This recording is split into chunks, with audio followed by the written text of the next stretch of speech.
Good afternoon and welcome to the SFSA Annual Conference for May 2021, season 2021. As you know, it's been a difficult season for Scottish football in one way or another, financially, and the fact that the fans haven't been allowed in during this season. However, that doesn't mean that you haven't had a voice. The SFSA have been very active and very vocal on your behalf to give us more details of how the season's looked on your behalf. From the SFSA, here's our chair, Andy Smith. Hi there. Today we're going to basically a quick look at the agenda. We're going to briefly look at introduction and housekeeping. Then we have a welcome from our Scottish Sports Minister, a rapid review from me. Then we've got an exclusive piece of film, Heather Dure's Steve Clarke interview. Then we're going to look at finding a collective pathway, but what today is really about is the SFA and why we need it more than ever, and that will be the subject of a question and answer session that we're going to hold very soon. Today's webinar, you're only going to see the session panelists. You can see them at the side. Questions are very welcome and for the Q&A. And please respect all attendees and speakers because Pierre Luigi is watching us all with his red card. Here's a welcome from the Scottish Sports Minister, the new Minister, Marie Todd.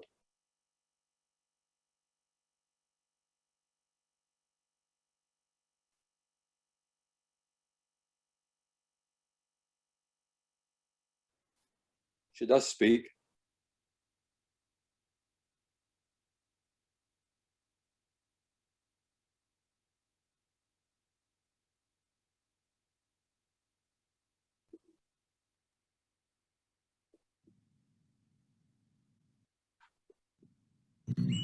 Hi there, my name's Marie Todd MSP and I'm the new Sports Minister, and I am absolutely delighted to have been invited to open the Scottish Football Supporters Association Alliance today.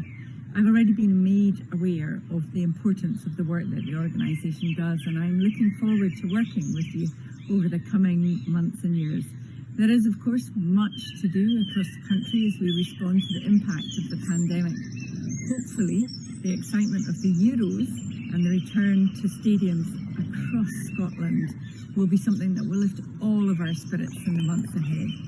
I'm looking forward to seeing the conference unfold and working with you all to ensure that football can be as inclusive as possible and that fans and the grassroots have a strong voice. Thank you for including me, and I hope you have a great day. Okay, now we're setting up our question answer panel discussion, which will lead after I've finished a few slides. We're going to have a review of our COVID season. Hasn't it been a tough one? We're going to have thoughts on how we'd like to change our game, and then the start of a cunning plan and a personal invite to everyone here today. 3 words. Our starting point is can't, but, and. Fans are fickle. We can't and never will agree 100% about anything. But together we can see the bigger picture. And together we see the need for a game based on common and greater good, rather than the self-interest we've seen all year. Fans are football's real stakeholders, but you wouldn't know that. Here's a question with a prize for everyone. And it's a really good prize. It's a Malawi top. Who said this? The future of Scottish football can't involve just looking after the interests of a minority. What has to disappear is self-interest. Please post your answer on the Q&A section, and the winner will be announced and receive a message from our IT team and be famous for life. Genuine quote, interested, and not somebody who you would expect it from. Talked about common good. Here's a definition. Shared and beneficial to all or most members of a given community. Here's a definition now for self-interest. A regard for one's own benefit or advantage, often with disregard for others. Sometimes knowingly, sometimes inadvertently. Makes you think about Scottish football, both those words. Let's look at season COVID 2021 briefly. Scotland's men qualified and bring Maxi a 10 million windfall. Yeehaw for everyone, everything. And yes, sir, they can boogie. And good luck for the Euros. Question, are managerless Scotland's women stalling and in need of investment and attention? Ups and downs. Congratulations to Rangers, Hearts, Thistle, Queen's Park, Kelty and Dundee. SWPL winners still too close to call. Games this afternoon will have a big impact on who wins that. And commiserations to Killie, Hamilton, Alloa, Forfar and Brechin, who a few seasons ago were in the championship. Manager of the Year, Steven Gerrard. Unbeaten in the league, 102 points and a joy to watch in Europe. A worthy Sports Writers Award winner. But should it have been shared? Could it be shared? Here's our award. Scottish Football Supporters Association Magician of the Year, Callum Two Cups Davidson. Well done, the rookie manager at an unfancied side.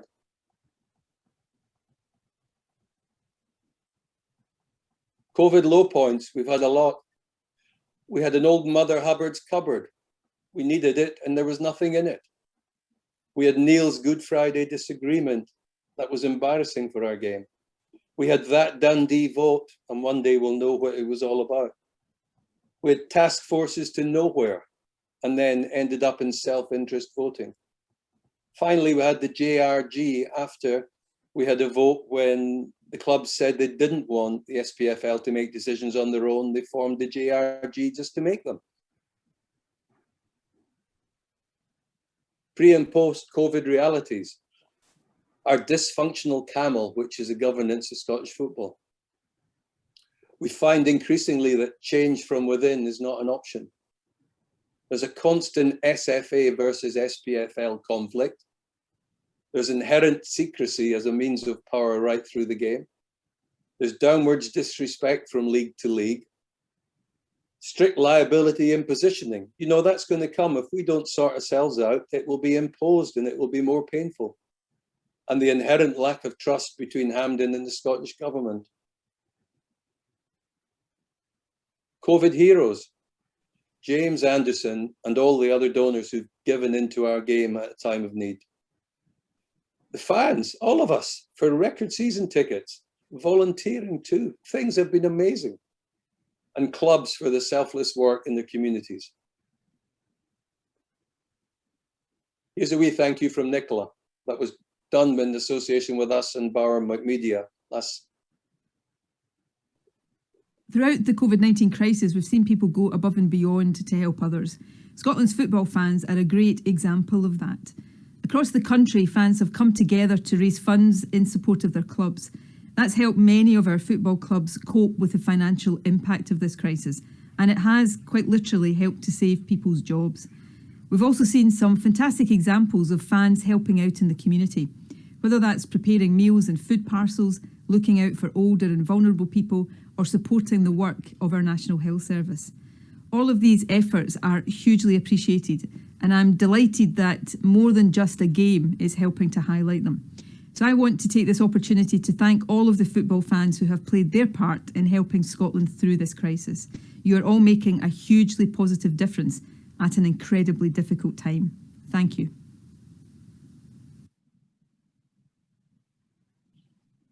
Take a minute to think about COVID victims, fans. We've lost fans.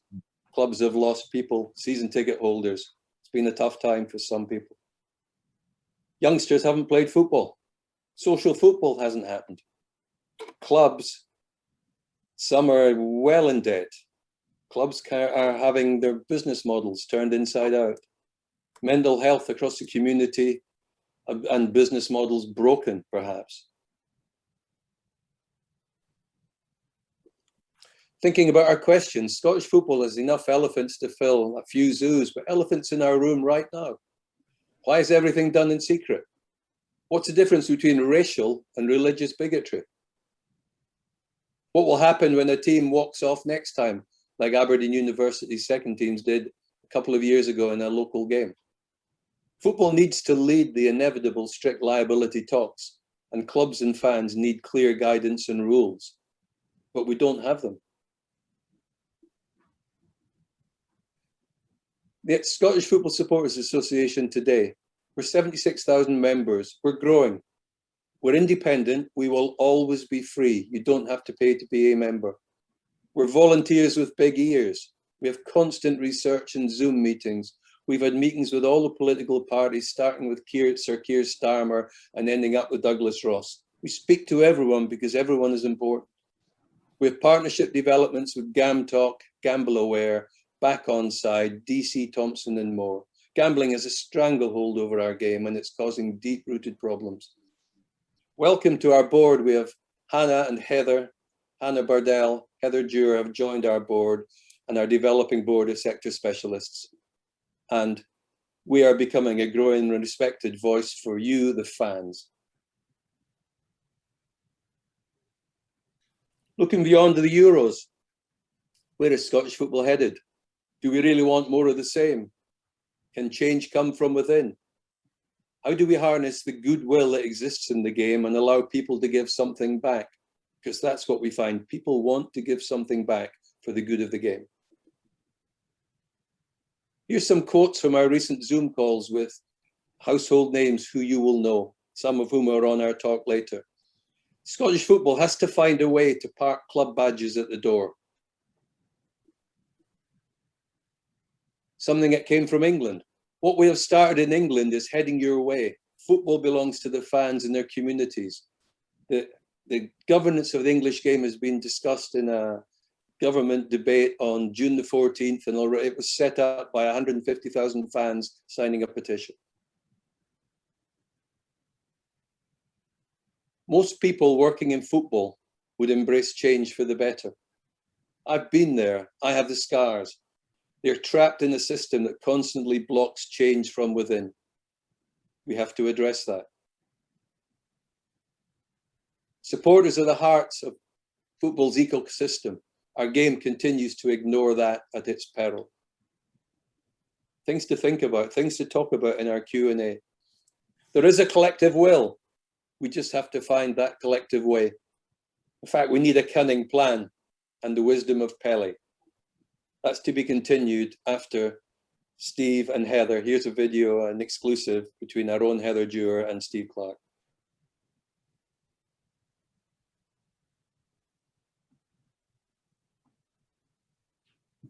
Well, hello and welcome to the Scottish Football Supporters Association Conference. It is an absolute pleasure to have you all here on what has been a pretty challenging year for us all, I'm sure you'll agree.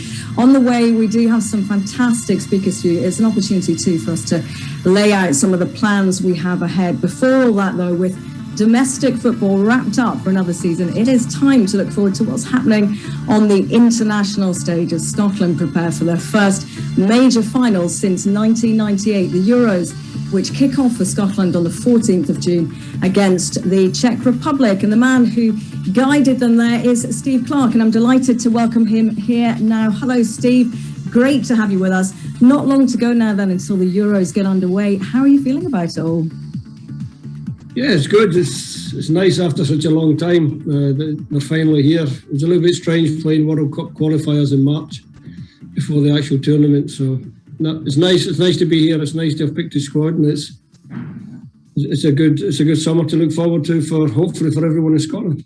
Absolutely, and you mentioned the squad there. 3 new call-ups there in Billy Gilmour, David Turnbull and Nathan Patterson. That must just give you an awful lot of confidence having youngsters like that coming through the ranks. I think it's good for Scottish football. It shows the good work that's been done over the years with people involved in the game. It's always good for me as a head coach to know that, as well as the fantastic squad of players I've got that managed to qualify for the tournament, I've got some good young ones coming through as well. So absolutely, it's a good mixture in that squad. Yeah, certainly looks like it. We've got lots of questions, Steve, from our supporters for you. None of them too tasking, I hope. One of them is this one. So which player from your time would you pick for the squad and why? From my time lasts a long, goes back a long way. I'll go Kenny Douglas. Always a great player to watch, Kenny, and obviously I had the privilege of working with Kenny for a little spell at Liverpool. So top player, top goal scorer for Scotland, or joint top scorer for Scotland, and great man as well. So I'd go for King Kenny. Good choice, good choice. Okay, so this is quite a hard one, I thought. What 5 Scotland songs make your playlist? You can just give us one if 5 is too many. I don't know how much of a music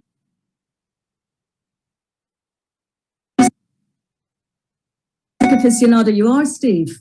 I'm not really. I'm probably what you would call a grazer when it comes to music. I listen to anything. I listen to rubbish. I listen to good stuff. I could listen to classical. I don't really have. I'm not sure what you mean by Scotland song. Scotland song. The ones that sing on the terrace. Yeah. Yeah, I think the one the lads were singing all the way up the tunnel in Serbia. It's a big long tunnel. It feels like 100 yards long, and they were singing all the way up. It was We'll be coming down the road. How about the Baccarat song? Are you a fan of that one? It's not really my favourite. Going back to my disco days, it didn't really get me up on the dance floor, but there you go. Listen, it was a good song. It fitted the moment well. Disco days. I've got images of you now in flares and spandex pants or something like that. More the sort of Spandau Ballet era, so dressed up like a dafty. Brilliant. What will players be allowed to do in between training and matches? Is another question. Unfortunately, they get a lot of downtime where they just got to sit around. I'm sure they've got all these games that they play. Not really for me. I don't know what game it is they actually play, but they all get on their Xboxes and they come with their own little Xbox case and they carry it in and they set it all up. So there'll be lots of that. Hopefully lots of downtime as well where they can just relax it. When we go to Spain, they can relax at the swimming pool, chill out a little bit, maybe shake off some of the little knocks and niggles that they've had from the season. Basically, we'll keep them as entertained as we can and hope that they behave themselves, and I'm sure they will because they're a really good bunch of lads. Yeah, it's so important to get that downtime, isn't it? Will the team be wearing a kilt to Wembley is the question from John Bleasdale. The general consensus among the squad of players, and I always go with the players, is that they didn't want to wear a kilt this time. Didn't bring as much luck the last time, so we'll be looking smart.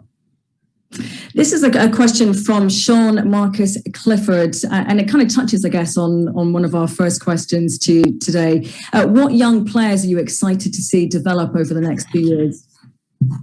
I think the ones that I've put in my squad are probably the best place to start because they're the first ones of the next generation that are stepping up. I like young Alan Campbell at Motherwell. I think he's maybe going to move on in the summer. Lewis Ferguson does well at Aberdeen. Ryan Porteous has been in the squads before with us, so young Josh Doig at Hibs has done really well. Aaron Hickey out in Bologna. You know, these players are there. We know they're there. Ryan Gould in Portugal, probably a little bit unlucky not to be in the final 26 this time, Ryan. So plenty of good young players coming through, and hopefully we can manage them well and get them all through together. Yeah, so this is another question for you. What would it mean to be the first Scotland side to get past the group stages here? Yeah, it would be great. I think they would cement the lads as legends. I think if you go into the tournament with that ambition, I think it's a realistic ambition. We go there to be competitive. We go there to get as many points as we can, and if that's enough points to get out of the group and into the knockout stages for the first time ever for a men's national team, then that would be fantastic. I suppose this is a question from some of our younger supporters that they might want to hear. Did you play schools football? I did. I played for St Mary's Primary, and then I played for St Andrews Academy in Saltcoats. And when I was a youngster, really young, I was about 2'6". I was tiny, but so were the goalkeepers. And I remember one season for St Mary's, I must have scored about 60 goals, and all I did was hit the ball high into the net. So if you're playing for your school team, hit the ball high, you normally score. Who was the biggest influence on your career? My dad, without a doubt. My dad was the man. He dragged me down the park almost every weekend. I had my dad, my brother was a player, professional player. My uncle was a professional player. So we had good times down the park learning. They taught me a lot, but no, absolutely 100% my dad. Yeah. And what about fans? What will it mean to have fans watching? Because it's been an awful long time since we've seen them at football. Football is for supporters. The behind closed doors game served a purpose. We're good. Obviously kept the football up and running.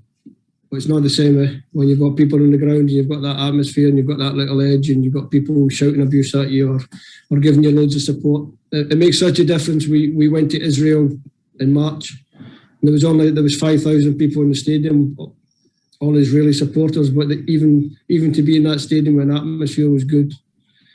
Only small numbers for the tournament in the summer, but I'm sure the Tartan Army will make themselves heard. Yeah, and someone else has asked, how can the fans help you? Get behind the team, go there with a positive attitude, understand what these boys have achieved, or this group of players have achieved by qualifying for a major tournament. Get right behind them, and like I said, hopefully we can continue making a little bit of history for Scottish football. And just a couple more questions. What sort of inspiration will you draw on when you give the team talk against England? This one's in from Gav. I think the Scotland-England game, or the England-Scotland game, because although it's a tournament, it's actually a home game for them. They get to play at Wembley. It's a historical game. It's a game where I don't think anyone, I think as a manager or a head coach, I'd be a little bit disappointed if I had to wind the lads up for that one. I'm sure they'll be ready to go. Yeah, absolutely. And mine is kind of similar, actually. This is one from me, Steve. I wanted to know just finally, I know you spoke to Scotland's women ahead of the Women's World Cup in France, and having spoken to some of the players after that, your presence there was really appreciated by them. If you were to be given a pep talk yourself, a pre-match motivational chat by anyone, who would you want it to be? Wow. Don't know is the honest answer. Probably Mourinho, Jose Mourinho. Some of his pre-match messages, soliloquies you could probably call them. Some of them were so long and in depth, were fantastic. So yeah, I'd go for my old friend Jose Mourinho. Brilliant, Steve Clarke. Many thanks for your time. Really appreciate that, and all the very best at the Euros. Thanks, Eva. Thank you.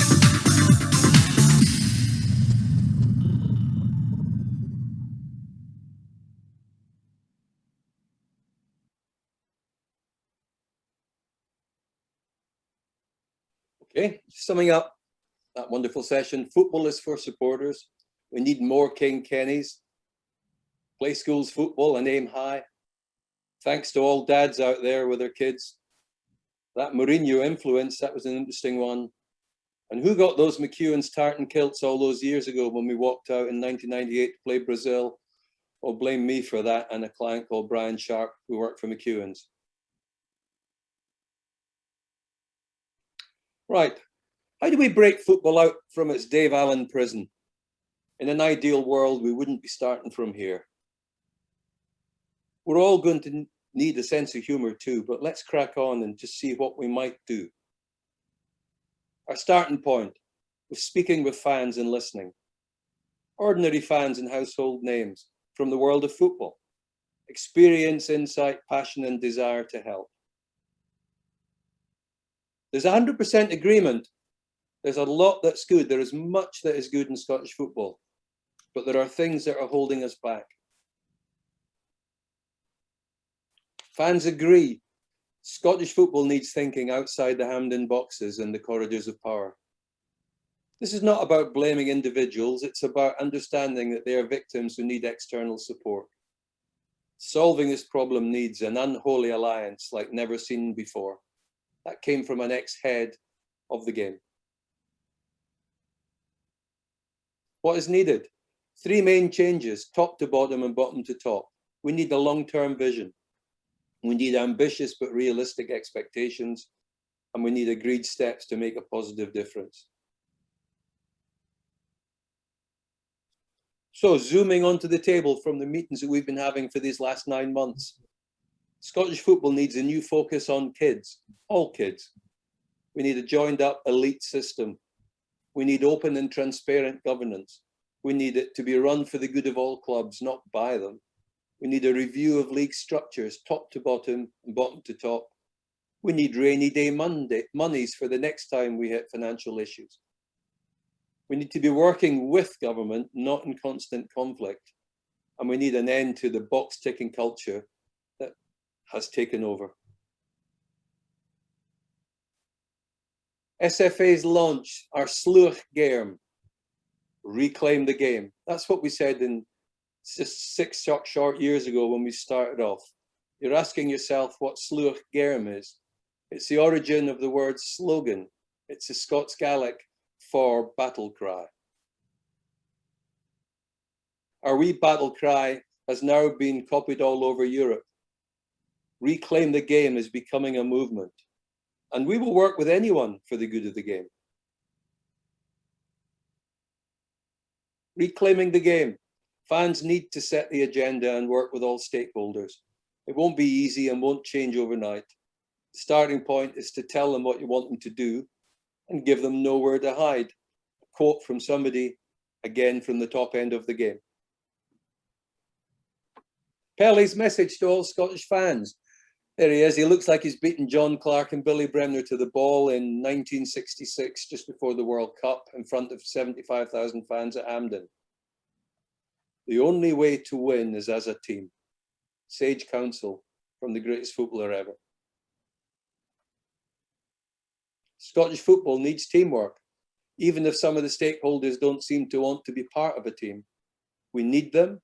The game needs them. It's time to work together. Introducing the Scottish Football Alliance. Fans working together for the good of the game. The game knows it has problems. We've already spent an SFA fortune on Ernie Walker's think tank that was never published, McLeish 1, McLeish 2, and more tick box exercises in between and since. They're all sadly buried deep in the famous Hampden long grass. We're all part of the solution. That's what today's about. Scottish Football Alliance will agree what needs to be done with fans like you. It'll put crack teams working on practical pathways. It'll welcome input. There's a change. It'll share the recommendations. Again, another change. And it'll work with other stakeholders. We won't get sidetracked or bogged down in detail. And the only agenda we have is progress. Fans wanted. Our site has gone live. scottishfootball.org. Action will continue with your input. Issues and questions are welcome. Starting today and carrying on. It's about evolution, not revolution.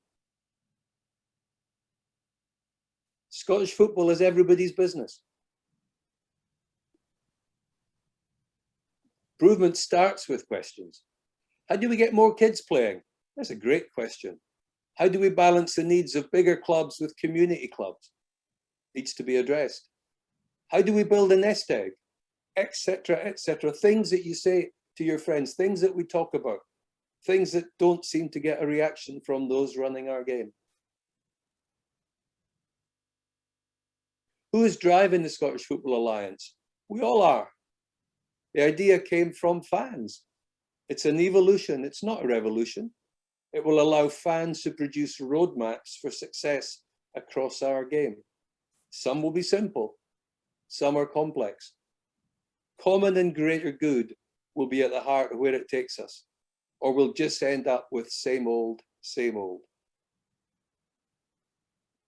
Scottish Football Alliance, reclaiming the game for the greater good. Now, before the Q&A answer starts, I'll hand you back to Bill, our chairman on the day of the conference. I think we've got a small ad to play. Bill, over to you. Thanks, Andy. As you can see, it's been a busy year for the SFSA on your behalf, and they continue to work. The Scottish Football Alliance, of course, is a very exciting development, and we're going to be talking to main players along with other experts very shortly. Before that, we will give you a chance to send in your questions. If you look at the bottom of the screen, you'll see the Q&A section.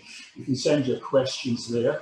Can I ask you, if your question is chosen, you will get the opportunity to ask it yourself. Make sure you remain on mute while we're reading out your question, or we're linking to you specifically. and then remember to unmute, because it'd be a pity if you had a good question and we couldn't hear you. That's just a couple of things. I will keep reminding you to a monotonous level about those things, but they are very, very important so that we do hear you and we hear you properly. I think ahead of that, we're going to have a quick break, and we're going to take that commercial break that Andy was talking about.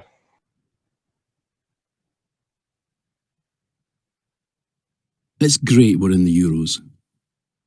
But behind the scenes, Scottish football's stuck. And it'll stay stuck till the fans have their say. The Scottish Football Supporters Association is the only voice of change for Scottish football fans. It's free to join, so join today and let's get the ball rolling.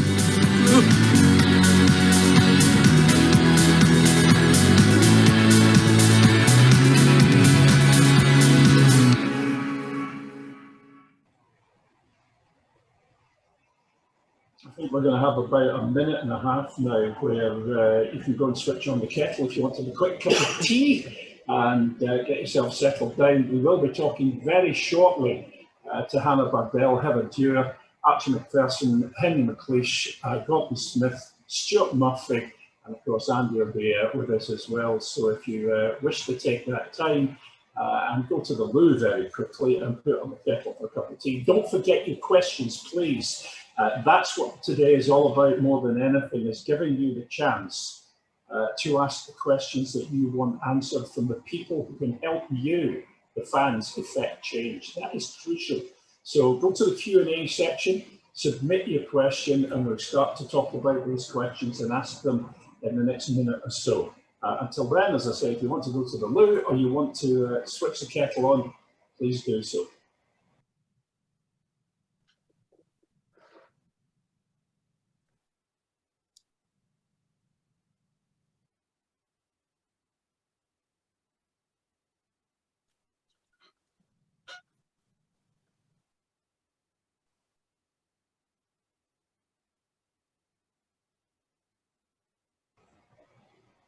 Don't forget, if you want to ask those questions, you can go to the Q&A section, which you see at the bottom of the screen. It's very, very easy. You just submit your question that way.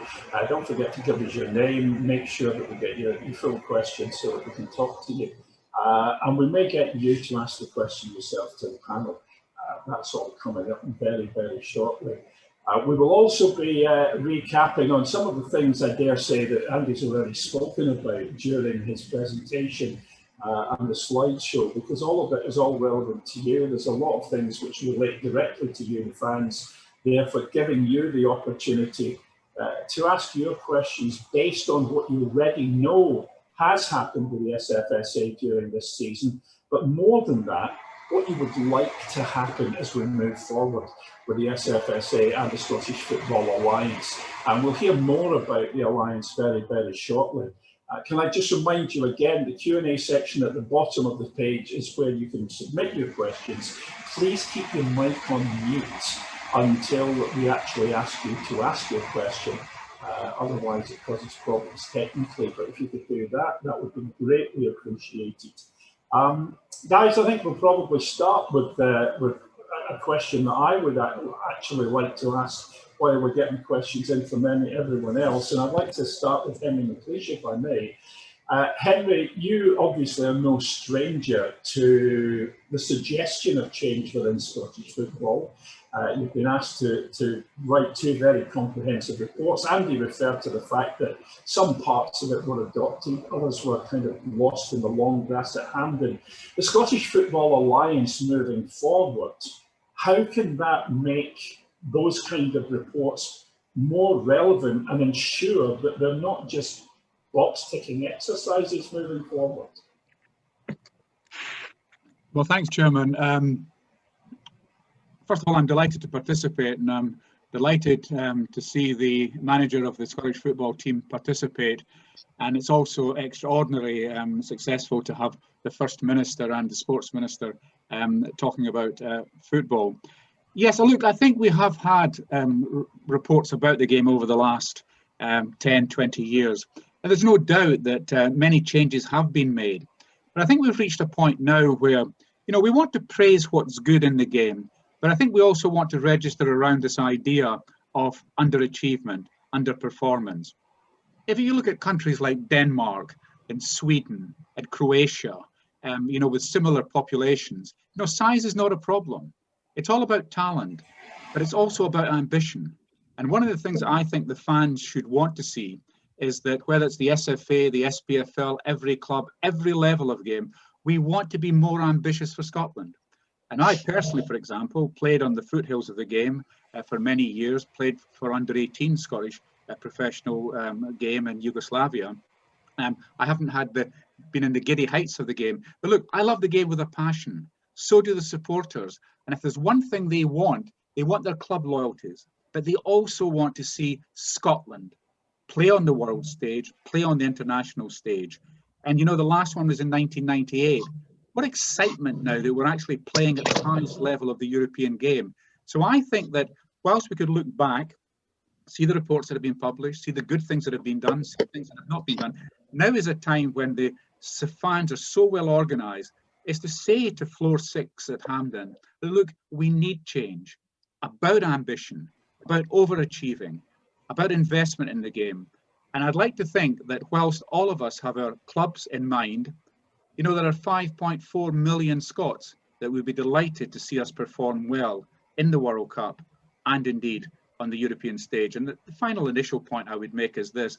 When you go back into the 90s and the 80s, Scotland was doing well at club level in Europe. In both the international levels. And so I think I'm very ambitious for the country. So I think that ambition is not misplaced. We can do it, but we have to come together, the game and the supporters, to make sure we move forward. Henry, just before I go to questions from the floor, let me ask you one other thing. How frustrating has it been for you to be involved in reports where there was genuine excitement that it may lead to change? Fundamentally, within the SFA and the SPFL, very little has changed. So how are we going to hold their feet to the fire to ensure that change happens moving forward? Look, I think, Chair, that fan power has got to be a constructive reality. That's the theme I think we're trying to adopt at this conference and as we move forward. Of course, I've been disappointed. I had much greater ideas for schools football, for developing an elite set of academies, for being more ambitious, for the game reaching out, for the governance of the game to change, for a bigger independent element. Now, all of these issues are still on the agenda. So whilst I can register my disappointment, what I'm looking forward to is for the first time, the fans taking a bigger say in what's happening. And quite frankly, if we work with the government, if we work with our organisations, if we work with the fans, then I think Floor 6 at Hampden has got to listen. I'm really tired, I think, of them being so elusive, so secular in their thinking, so unable to reach out to the whole of Scotland. Because if there's one game that creates passion in the country, it's football. And I think it's high time that the powers that be at Hampden recognise that, work with us to see the radical changes required, but more importantly, the radical benefits then we will see on the pitch at club level, but more importantly at Hampden when we play on the international stage. Okay, let's look at some of the questions that we've had come in, if we possibly can now, and ask people to again submit their questions if they possibly can to us as quickly as they possibly can, so that we can ask the questions. Let me ask you, for example, I think that we've got, let me just see, yes, Fergus Reid. Fergus, we'll give you the chance to ask your question, which is how well do you think Scottish football and Scottish Government has supported grassroots football as it attempts to emerge out of lockdown? Let's start with Gordon Smith on that one, because Gordon, you've been involved at club level and you've also been involved with the SFA in terms of being a former chief executive of the SFA. Hi, Bill. Yeah, I think that one of the things I would say was that obviously they try to make sure that they're helping grassroots football, but I don't think enough money is going back into the grassroots football, and I don't think there has been enough support in that respect. So I think there needs to be a bit more funding for the grassroots game in order that we can encourage more kids to be playing the game from a young age right through and helping them play. And you know, things like even a lot of the parents find it very tough because sometimes the pitches have to be paid for. There's very little indoor facilities in Scotland. We should have more of them because I do feel that the game should be played in better conditions. I've been for that for years, that we actually should be playing in the better months.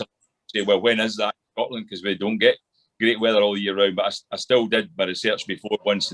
At professional level, most leagues are cancelled in January and February, and that's at a time of the year we should be stopping the football, but we should be playing summer months as well. Okay, let's move on to another question. David McMillan, how long does the panel think it will take for football to get back to normal after the pandemic? How do we support the players and fans during the recovery period? That's from David McMillan. Henry, I'll come back to you for this one if I may.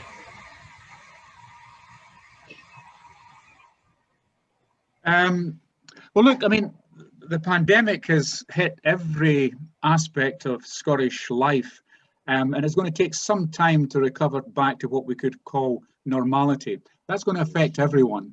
But of course, the game has had a particular problem in the sense that fans haven't been allowed in. That means income has been reduced, and not only is that added to the frustration of fans, it's added to the long-term financial health of the clubs. And I think as we look forward, it seems to me that one of the reasons that we talk about the common good is the redistribution of finance within the game has got to be looked at, because, you know, we have some clubs with great histories who are now struggling to survive. And the important point here is there is a tendency for the higher level clubs to look down on the lower level clubs. But, you know, these lower level clubs commit to community, have great histories, great traditions, and they also have ambitions. So I think the first thing we've got to do, Bill, is to have a situation where there is a future, there will be a betterment, and we can all work together for that. I think secondly, the government has got to play a role, and I think the government has played a role so far, but I'm concerned that the relationships between government and the game are not what they should be. And this is because of certain incidents that have happened. But setting that aside, the government needs to be involved. You know, the government are involved in education. We have got 2,500 schools in Scotland. We need more football, more physical training, more health, well-being. You know, there is a potential revolution at the end of this pandemic that we could latch onto. But the third point, I think, as well, is we've got to talk to each other. You know, everybody... Sorry, Henry, carry on. No, Bill, it's just that it seems a simple point, but we've got to speak to each other. You know, it seems like the drawbridge is always up on floor 6 at Hampden, where SFA and SPFL are. That's got to come down. The SPFL and the SFA have got to have the confidence, along with the clubs, to reach out, get new sponsors, new interests. And of course, if you look at the demographics of the game, I get worried. I go down to Bayview and I see people there watching, and they watch me play. But that's an awful long time ago. I don't see so many young faces. I don't see many young women, young girls. So I think the demographics are an issue we should look at. So all in all, I remain very optimistic. But Bill, it can only work if the game becomes less compartmentalized and the game listens to the fans, and more importantly, the fans' response by going to more football, spending more money, getting that atmosphere again that all the clubs want to see every Saturday that they play. Hannah Bardell, let me bring you in if I may, because you've heard what Henry's had to say about more cooperation with the government. You've heard the First Minister and the new Sports Minister recognise the part that fans have played and do play. And we all know that they make a bigger contribution to the finances of clubs in Scotland than any other major league anywhere in Europe. You know, up to 70% of club revenue is generated by match day receipts. How would you respond to what Henry said about government involvement and the government taking more of an active interest and supporting fan movements? I would wholeheartedly agree, Bill. There's nothing that I can disagree with, and it's a pleasure to be with you all in such esteemed company, and also to join the board along with Heather. The SFSA does incredible work, and just a big thank you to all the fans that are on and all the fans out there who might watch this afterwards, because like you say, Bill, the game is built on the fans, and you know, I've seen firsthand interventions. I mean, my local club's Livingston. I've supported them since I was a wee girl, although there are some photos kicking about the archives of me in a heart strip, but we'll not talk about that when I was about 8. But, you know, I think there's a number of issues, and I think part of it has been, as Henry rightly highlights, the breakdown in relationship between some in the game or some clubs and the government. But that is a very small number of high profile clubs, and those incidents have been, you know, very damaging and regrettable. But we have to move forward. We have to find a way forward, and we can't allow the rest of the game and other clubs and the grassroots of the football be influenced by those. And I think, you know, the point that somebody's making there about, you know, the match day experience and also the demographic. Like, I want to see more women in football. I want to, you know, encourage more women and girls, but we also want to encourage more young men and boys and make the experience the best it possibly can be. And, you know, I had a pal over yesterday for a barbecue, and she was talking about her partner who, you know, he's not been going out on walks with his pals and doing the things that she does because his socialisation is with his pals down the pub going to watch the football.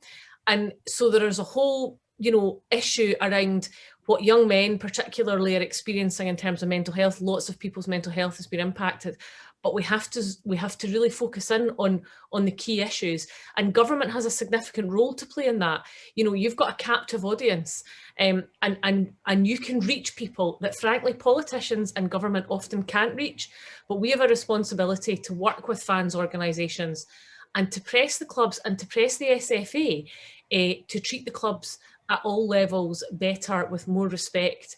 And I think we need to get tougher on that and more serious about that. And I have no doubt that Marie Todd, who I've spoken with already about the work that the SFSA does, will want to do that. But we, you know, and I say this as an SNP MP, we need to make sure that the government is doing what it needs to do and understands the issues as well. And they have to see all the perspectives. And I think the Scottish Football Supporters Association and the Alliance can do that. And it's something really special and unique.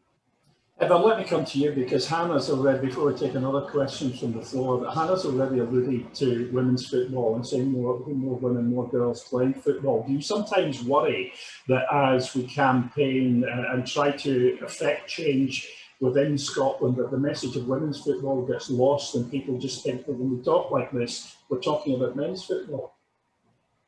I think sometimes that is the case. I mean, you know, the experience of the women's team going to the World Cup was an incredible one, but it was a massive own goal by the SFA, in my view, and I'm sure there'll be others that share that. They did not capitalise on the experience and the opportunities of marketing, of funding, of advertising. And I know that from some of the players, you know, and from some of those on the inside of football. So they seem to have buried their head in the sand a bit. And, you know, I think clubs at grassroots level are doing amazing things. It's fantastic to see so many of the bigger clubs and those throughout the game having women's teams. I've just joined a team in Bo'ness. It's an over 35s recreational team, and 25 women turned up on the first Friday night.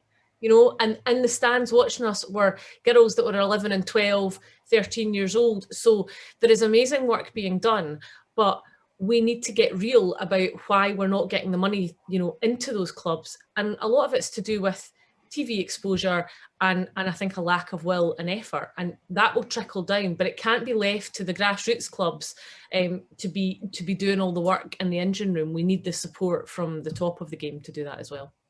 Okay, let's move on to another. Bill, could I just make a wee postscript on certainly, absolutely. Because look, Hannah's absolutely right. I mean, I remember that Paul and I went to see the SFA after the World Cup, and I asked at that point, was there something significant going to be done about the women's game, if I could use that term? And they said yes, but it didn't happen. We offered to actually help. And you know, if the SFA was being invented today rather than at the end of the 19th century, you know, it wouldn't be a matter of, do we have a women's game? It's a 50-50 country. Of course, if it was being invented today, we would have that. And it seems to me that there is also a reluctance on the part of a still male-dominated game to respond positively and put the energy in. But as Hannah says, we do need the cash. We do need a kind of an equivalence here. that in 10, 15, 20 years' time, the women's game in Scotland will be simply hugely significant as against where it is just now. And I feel that that point is one of the areas where, you know, the closed listening at Hampden is going to not pay dividends for what has been a successful achievement, but the women's game needs to move now onto a higher level. Well, Heather, you're involved in the women's game on a weekly basis almost because of the women's football show. Let me ask you, first of all, before you say what you wanted to say, what the general perception is within the women's game at club level and with players as to how they're developing. Are they developing at the right speed in the right way, or do they still feel an afterthought?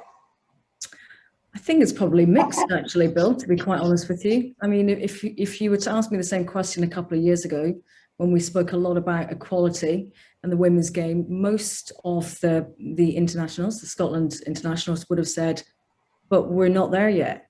So there was an awareness, and I think, and also an acceptance that there couldn't be equality at that point if we're talking about pay in particular, because the women's game just wasn't there. Now, it is starting to improve. And certainly on a club level in Scotland, we're starting to see more teams becoming professional. So we've got full-time professionals at Rangers and Celtic. The league's getting very exciting, huge day to day in terms of SWPL1. Will it become more exciting? Yes, it will. Will it become more competitive in Scotland? Yes, it will. Why will that be? Because there's money. It's just like the men's game. But we're not there yet. It will take a bit of time. And I think most professional footballers will accept that. I still think there is a perception, though, that the women's game in particular in Scotland, because it is behind England and the WSL and what's happening there, and we know that because of money. You look at the money that Barclays have pumped into the league, I mean, millions. So what does that bring? That brings sponsorship, that brings commercial opportunities, it brings visibility. There's a big saying that visibility is everything. If you can't see it, you can't be it. So yes, there is a desire and a will to be seen more, to be more visible, to want to be all over the place when it comes to the media. But I think there's maybe an acceptance from some quarters that we're not perhaps there yet. That doesn't mean it's acceptable, by the way. There are moves afoot. I mean, in BBC Scotland, for example, where I'm doing some highlights today, and I'm working on the women's football highlights. We've got a programme which runs every Sunday at 8:30 at night, where, for the first time ever, and it's quite shocking actually probably that we're saying that, but for the first time ever, we're actually showing highlights from the women's games every week. But at least we've made a start for that. BBC Alba have done a fantastic job for many years now when it comes to the women's game. And we're also seeing highlights of one game every Sunday on BBC Sports Scotland website. So that's good. It's all a start. It won't grow until more money is in the game. That is just the harsh reality of it. And it's exactly the same as the men's game. So it will happen. It will start to happen. But sadly, money is involved. If you talk about the sort of youth levels, Bill, and you look at grassroots, I can tell you that having looked at certainly the academy structures and kids coming through the ranks with the girls, there's some amazing talent there. I've seen some under 11s teams play and they are brilliant. I'm really, really positive about the future. See, in 10 years' time, we're going to have some cracking female footballers, seriously. The technical abilities of some of these girls is incredible. So I'm confident that we are going to see a whole landscape of change when it comes to that, not only in the players, but also in where we are now in terms of finance and visibility and everything else. Grassroots is still a problem, but that is not just down to the authorities. That is also down to parents, the coronavirus. It is a hard time. And I think we have to accept the fact that some parents, they can't afford to take their children to football. And that perhaps buys into, I'm sure Henry would agree with, is just, we're having to pay for sport in a lot of places at the moment. It's not free everywhere. There's not, sport isn't always there in some schools. Football isn't always there in some schools. So it means that we have to rely on parents to do that. Some parents don't have cars. Some parents don't have the facilities nearby. Some parents don't have the money to be able to afford that. So it's a bit of a sad fact that unfortunately, grassroots football, especially when it comes to girls, may suffer as a result of that. And then you know, you look at the teenage years, where there's always in every sport which involves young females, there's always a bit of a drop off. So it's how you know, retain them. But the point I wanted to make, just going back to what Hannah and Henry were saying before that, and I rudely interrupted, sorry, was that let's not forget there is a review coming out soon from the SFA. Now, this was mooted just after the Women's World Cup in France. It was meant to take around 6 months. It's taken longer, and that's I would put down to the coronavirus. But we are expecting to hear, and it will be out soon. I would imagine, I was told the summer, so when is the summer in Scotland? Who knows? But I would imagine very soon we'll see the strategic pillars that the SFA have been looking at with a panel of experts. So I'll be very interested to see, because it will focus on the national team, but also it will also focus on the grassroots. So what will be in that strategic review, I think, will be critical for the women's game moving forward. Will the answers all be there? I don't know, but I think we need to wait and see what will come out of that, and then we need to ask the questions. Archie McPherson, can I bring you in just very quickly, because we talk about the profile of the women's game, and Heather's right, it's all about money in any game, and the women's game is no different.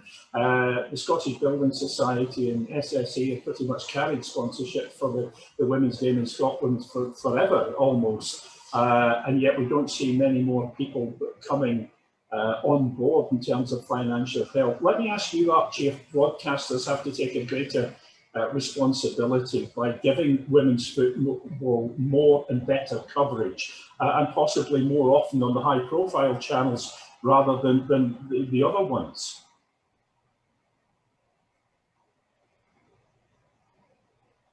Sorry, Archie, you're on mute. You have to be unmuted.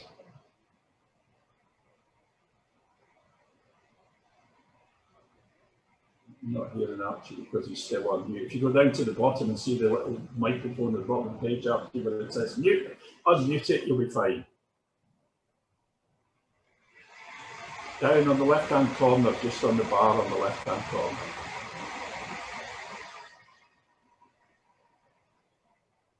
Maybe Don can unmute Archie. I'll unmute him that way. That's it, Archie, we can hear you. That is, I beg your pardon. No, you're okay. As you can clearly see, I'm not very well attuned to modern technology. And you're asking about women's football. Well, I'm asking if whether broadcasters have to take a greater responsibility in promoting the game, not just sticking them on back end. Any broadcasting philosophy is based on entertainment, or should be. So it's up to women's football to be entertaining. I have to confess, I haven't seen too much of it, so I'm really going a little bit in the dark here. I have seen it, yes, and I've seen the major competitions, but I haven't seen much more than that. So in that sense, I'm not really, I'm going slightly in the dark about this. But basically, television was about covering any sport that is going to be entertaining. And if it's entertaining and the broadcasters feel that this can be expanded to a public who will appreciate it, then yes, they should support it, of course. So it's based on, in parallel with the development of women's football through the coming years, and we've just heard that it looks very promising in the coming years, then broadcasters have to reflect that, yes, naturally, yes.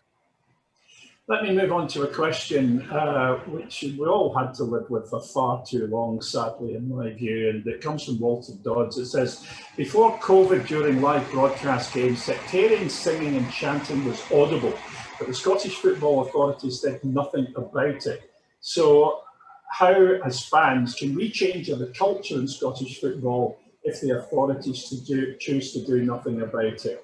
I think probably initially my reaction would be that this is an error by the broadcasters themselves in terms of what they've done and how they've done it.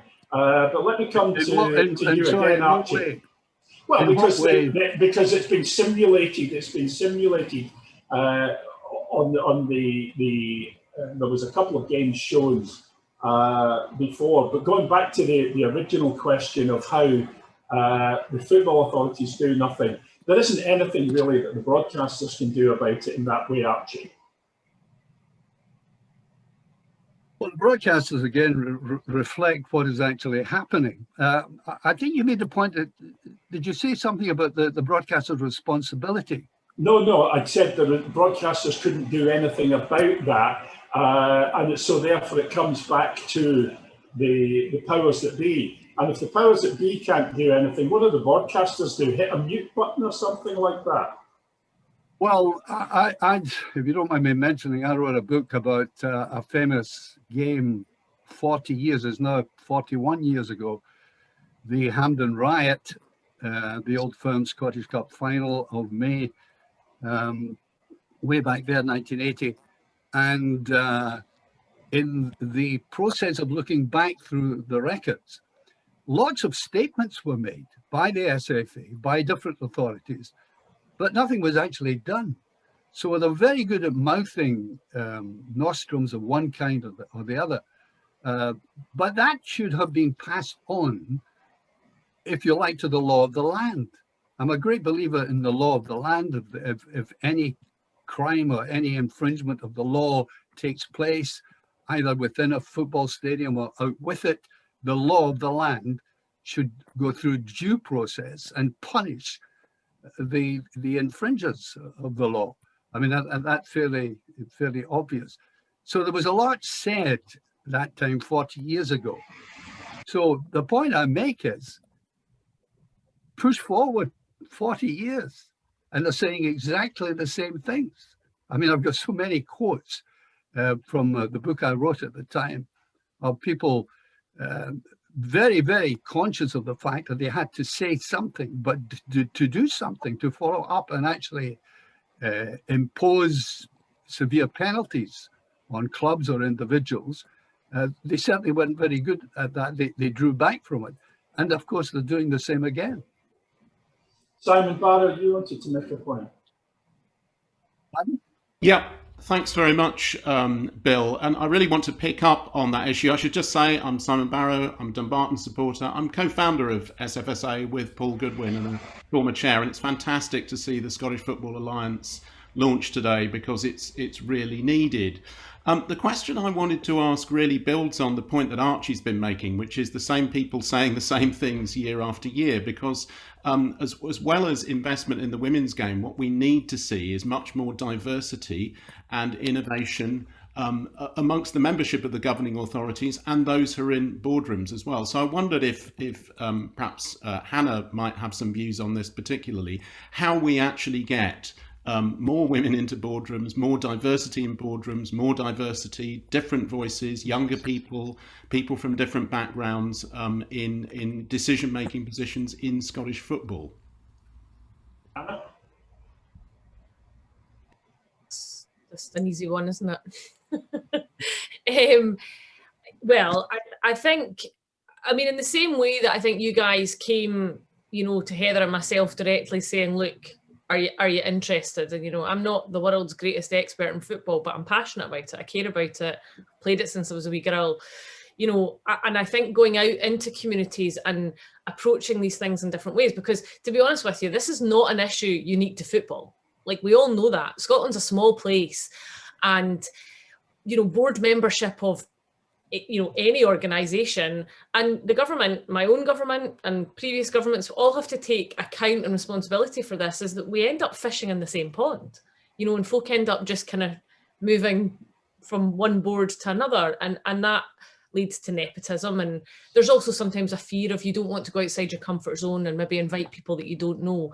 But I think if organisations, you know, had a more open process, and I think if, you know, government has to have a role in that actually, in proposing it and supporting organisations. I mean, we've got legislation in place, you know, to have 50-50 boards, but they're on public boards.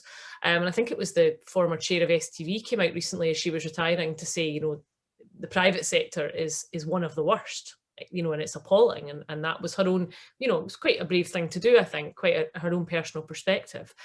So, you know, you don't want it to be all stick. It has to be some carrot as well.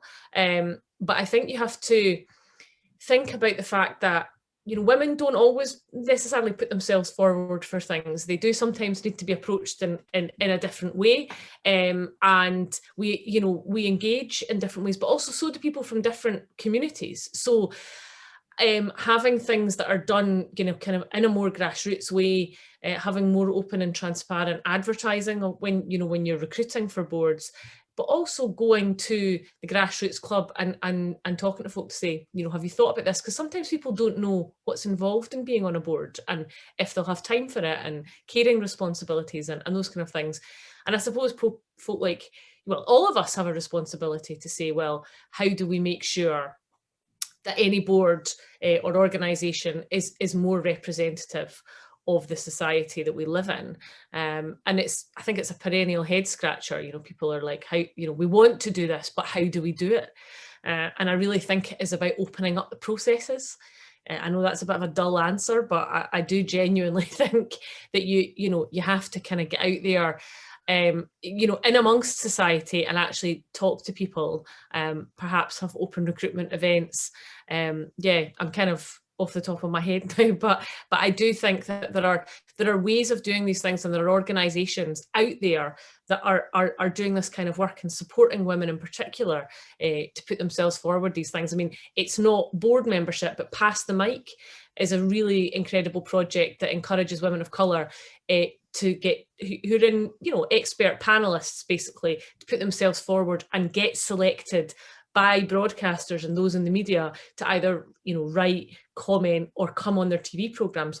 Well, there's no reason why different organisations, football, sport, couldn't do that and encourage people from different backgrounds to both train up but use their voice and get selected for board membership or to be involved.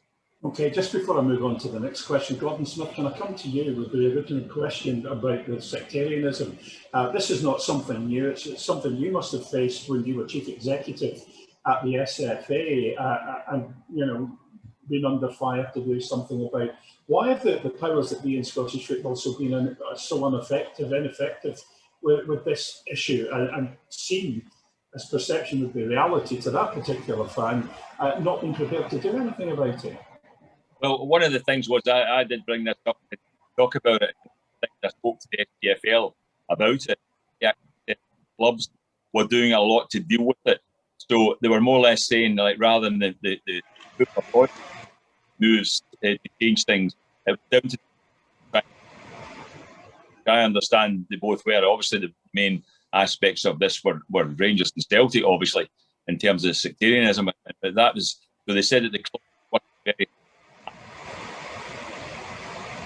Gordon, I think we've lost you a wee bit there, so I'll come back to you if I may a wee bit later on. I don't know whether it's at your end or whether it's elsewhere in the system, but you're breaking up there. Let's go to an anonymous attendee who says, improving matchday experience is key to attracting and retaining fans, especially the younger generation.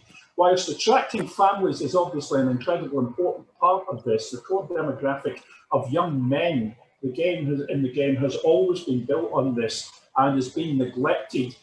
Maintained alcohol ban, overzealous stewarding, etc. What can be done to ensure this generation of fans isn't going to be lost to the game? I'm going to bring in Stuart Murphy because, Stuart, you're well involved in the game and you're a fan. So let me ask you how you feel from a fan's point of view, first of all, and the specific points, and we'll come to everybody about the reintroduction of alcohol. Would it be a good thing or a bad thing, bearing in mind historical events in Scottish football? Stuart. Thanks, Bill. Going back, Archie made reference to the match 41 years ago, which of course that brought in the ban. That was the effect of what happened on that day. But it was 41 years ago, and I think the clubs have had a hard time with their hands tied behind their back financially. It could be an idea to relax or revisit that, and you're saying we want to discuss that in a few minutes. By doing that, you could encourage families back because it would be in a controlled environment instead of going to local public houses, kids being left outside, however that works. And I think that 41 years is a long time, and I think it's time to revisit that situation. Andy, let me bring you in, Andy Smith, and just ask if this is something that's been generally put before you as an agenda as the SFSA, and whether the Scottish Football Alliance will see this as something that they need to push through or try and make progress on. I mean, yeah, in what way, Bill? Well, just in terms of, is it something that comes up regularly? Are fans, is this such a big deal about fans? Or have fans just got used to the ban on alcohol? But the match day experience in general, when Ian Maxwell took his position and was appointed as chief executive of the SFA, one of the main statements he made was that the fan match day experience should be a lot better. Yet we've seen nothing change, albeit that we've had COVID and that's put things back and we've gone into a kind of reverse mode in a lot of ways. But it should still surely be top of the agenda. The fans pay their money, they contribute greatly to the club's finances, as much as 70% a year. They deserve better than they're getting, surely. It's talked about all the time, and some of our board are passionate about this. And there's a very simple answer, and I understand it, that we can all go to Murrayfield and have beers and watch the game and everybody behaves. We could all go to Stenhousemuir and have beers before and during the game and everybody will behave. The biggest issue with the alcohol ban, and it was writ large twice recently in Glasgow experiences, and it's why some kind of strict liability will be imposed on football if we don't do something ourselves. The problem is that some of the bigger clubs, and two clubs in particular, is what people would say, could you trust them to have alcohol served at a match? So, and I am not a fan of any particular big club, but the issue is the biggest clubs have created an issue for smaller clubs, and the rule that's in place is to stop it all happening rather than helping the smaller clubs out. It's what happened in George Square twice this year will mean that alcohol will not be allowed back into Scottish grounds because there are bad experiences elsewhere. I think it's that simple. Archie, you wrote about it 41 years ago, as you said, and Stuart highlighted it. Have we become more enlightened? Have we moved forward? Are we still marching on the spot with this one? Yeah, well, we should be more enlightened. I mean, society has progressed in all kinds of ways in that 40 years. But, you know, when you talk to people about this, you get this great cleavage of opinion. Talk to the police about it. Certainly the police who were in George Square recently. And they will tell you, alcohol in a ground. It's just stupid to think about it. On the other hand, I think it would be now probably relevant to have a season's experiment with it, even with the bigger clubs, even with the old firm, under strict supervision, very careful supervision, with the government hovering over every club in the country. Give them a year at this, where they would be able to do in a civilized way, present hospitality as they used to do. I don't care whether it's behind closed curtains or not, but certainly to the punters themselves, to be able to get access civilizedly, in an enterprising way, and really feel that the game and society has grown up. So I would go for probably a season's experimentation with introducing alcohol back again, but I think it's highly unlikely now because of recent events. Stuart Murphy, you wanted to make another point. Yeah, I take everything that Archie said there. I think that it should be in a controlled environment, if at all. I think the problem at George Square, that there was a lack of control and there was a different set of circumstances. But I can only give you the example that my match day experience is meet the guys for a couple of beers before the game, shuffle down to Dens Park at 10 to 3 and leave again at 10 to 5. Now, the clubs have been at the front end of financial firefighting at a football club, and it would be a fantastic facility to be able to offer to folk to come in from about 1 p.m. say, and do that in a family-based environment. You can go for a meal in other places and do something similar. So as long as it was controlled, I think it would be worth a go.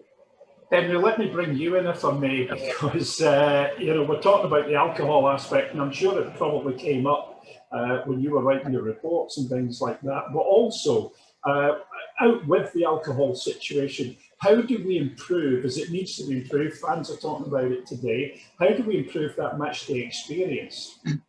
Well, I think, Bill, that's the important context for this, the match day experience, because I still remain in awe in some respects that some of the facilities are quite medieval. We kind of have turnstiles. We don't have proper coffee facilities. There's certainly no alcohol facilities. And when you look at the United States, and I was in Denver, and there was a football team there, and we sat on the stand having a beer. It was all very civilized. It was all incredibly well behaved. And the problem we've got yet, and I think I respect all the views here, that we could maybe look at this as part of a wider review of the fans' experience in terms of fans' facilities, because issues like the goings on in George Square, they alienate a lot of Scots, and they also alienate the government. And until we can get to the point where we say, oh, it's the law's got to come in, oh, it's the government's got to come in, oh, it's the police has got to come in. No, this strict liability idea is one where we might say to the clubs, yes, look, we can have a review, we can look forward, we can try and build up that trust, but it will be on the basis of the clubs assuming a much greater degree of liability for what goes on. And this is what really worries me in the relationship between government. I don't think the government, the ministers, the civil, anybody's out to undermine the game. But unless we can create this confidence and trust, then I think there's a lot of Scots, if you say, oh yeah, we're going to have alcohol back into football grounds, they'd be horrified. Now, okay, that's one view, but to take it forward, I think there is a case to review the whole of the fans' experience, because quite frankly, all clubs have similar examples to show that, it is 2021. I mean, it's not 1921. And that's why, again, it comes back to the authorities taking a much more enlightened view of the fans, paying 70% of the gate money. But quite frankly, at times, they get a response on the pitch that they might not be getting much value from their experience elsewhere. So big issue, but within the context of a wider review, I think we could maybe constructively go ahead and get all the authorities involved to see how we can look afresh at this. Anna, you just knew I was coming back to you for this one, obviously, in the back of what Henry said. Are the government looking in a more enlightened way about this issue, or are we still pretty much entrenched in that 40 years ago incident? It would be probably inappropriate of me to say what the government is doing, because the truth is I don't actually know. So I'm not going to sit here and say, oh, I think this or I think that. I can tell you what I personally think. I mean, I know that the government, obviously, off the back of those incidents, will be looking at all avenues, and there is obviously the proposal of a private member's bill on strict liability. And I suppose I see that through, the prison. Andy talks about it in the sense that it's something that's going to be imposed if clubs don't get on board and supporters don't get on board or look to tackle the issues. And I do think that a lot of the smaller clubs, the grassroots, are being punished for the ills of some of the bigger clubs, and that's really, really unfair. And I mean, I worked at Livingston FC as a student. Clubs of that level and that size cannot survive purely on football. Like, what kept that club going financially, I mean, apart from some of the criminal activity that turned out to be background, unfortunately, which I was not aware of, I was just a waitress, but was the conferencing. And that was actually run really well. Livingston, had a whole conferencing facility, people could rent the rooms, all the rest of it. So, and somebody just, I think Stuart just said, the clubs have been at the forefront of this. I mean, clubs have been, doing a huge amount in their local communities. I think it's only right and fair that we take a broad view of what a fan's experience is. Now, the reality is, you talk about, Scotland still has a very challenging and difficult relationship with alcohol, but football could be part of the solution rather than part of the problem, in the sense that, let's have a grown-up conversation about it and say, well, look, can we bring it in some of the smaller clubs? or, you know, the Highland League, or, you know, some of the more grassroots club, and see how that goes. Perhaps that would be seen as unfair. I don't know, but the truth is that people are going to go to the pub and have a drink anyway before they go to the match. So why not, you know, look at the aspects? Now, I might be speaking out of turn and against my colleagues in government. Well, you know, I'm not in government, but I am a member of the Scottish Football Supporters Association and on the board, and I want the fans' experience to be the best it can be. I also want the clubs to be able to, you know, make the most money, but also offer the best experience. That doesn't always have to be centred around alcohol, but I think there is something about, as a family, being able to go, you know, have a meal, you know, spend a bit more time in and around the club. And that was my experience, certainly at Livingston. You know, if you swore in the stands, you got chucked out. Now, it's very difficult in a stadium where you've got tens of thousands as opposed to maybe a few thousand. But I think there is a conversation to be had about that. And yeah, everybody shouldn't be judged by the actions of a few, but the actions of a few sadly have I think tainted it in some respects. But I don't know, perhaps it's time to... I wonder if I could just say something here. I may be wrong about this, and others may be able to illuminate me more. Leaving aside what happened recently in George Square, etc., haven't the behaviour of supporters in stadiums before the pandemic, just leave that aside, hasn't it improved enormously? I mean, the fact that we have seated stadium, and it can be much more easily policed than they used to be in the past when you've got this congregation of people together. I just got the impression that perhaps, and with a kind of rudimentary self-policing that has emerged within the ranks of supporters themselves, that there has been an improvement from the days when I started off in the business, that's for sure, and going back to 40 years ago, as I pointed out.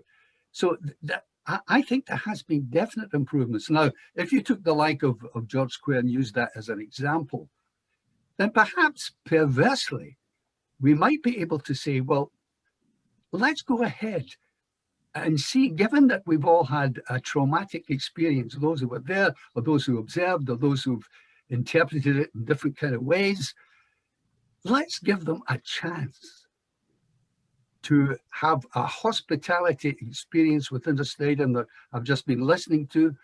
So it's a social occasion, even within a vast stadium. Give them a chance. Let's try for a year to do what we used to do and allow people to entertain themselves within a stadium rather than simply watching football itself. Because as was rightly said previously, they're drinking anywhere in all kinds of different places.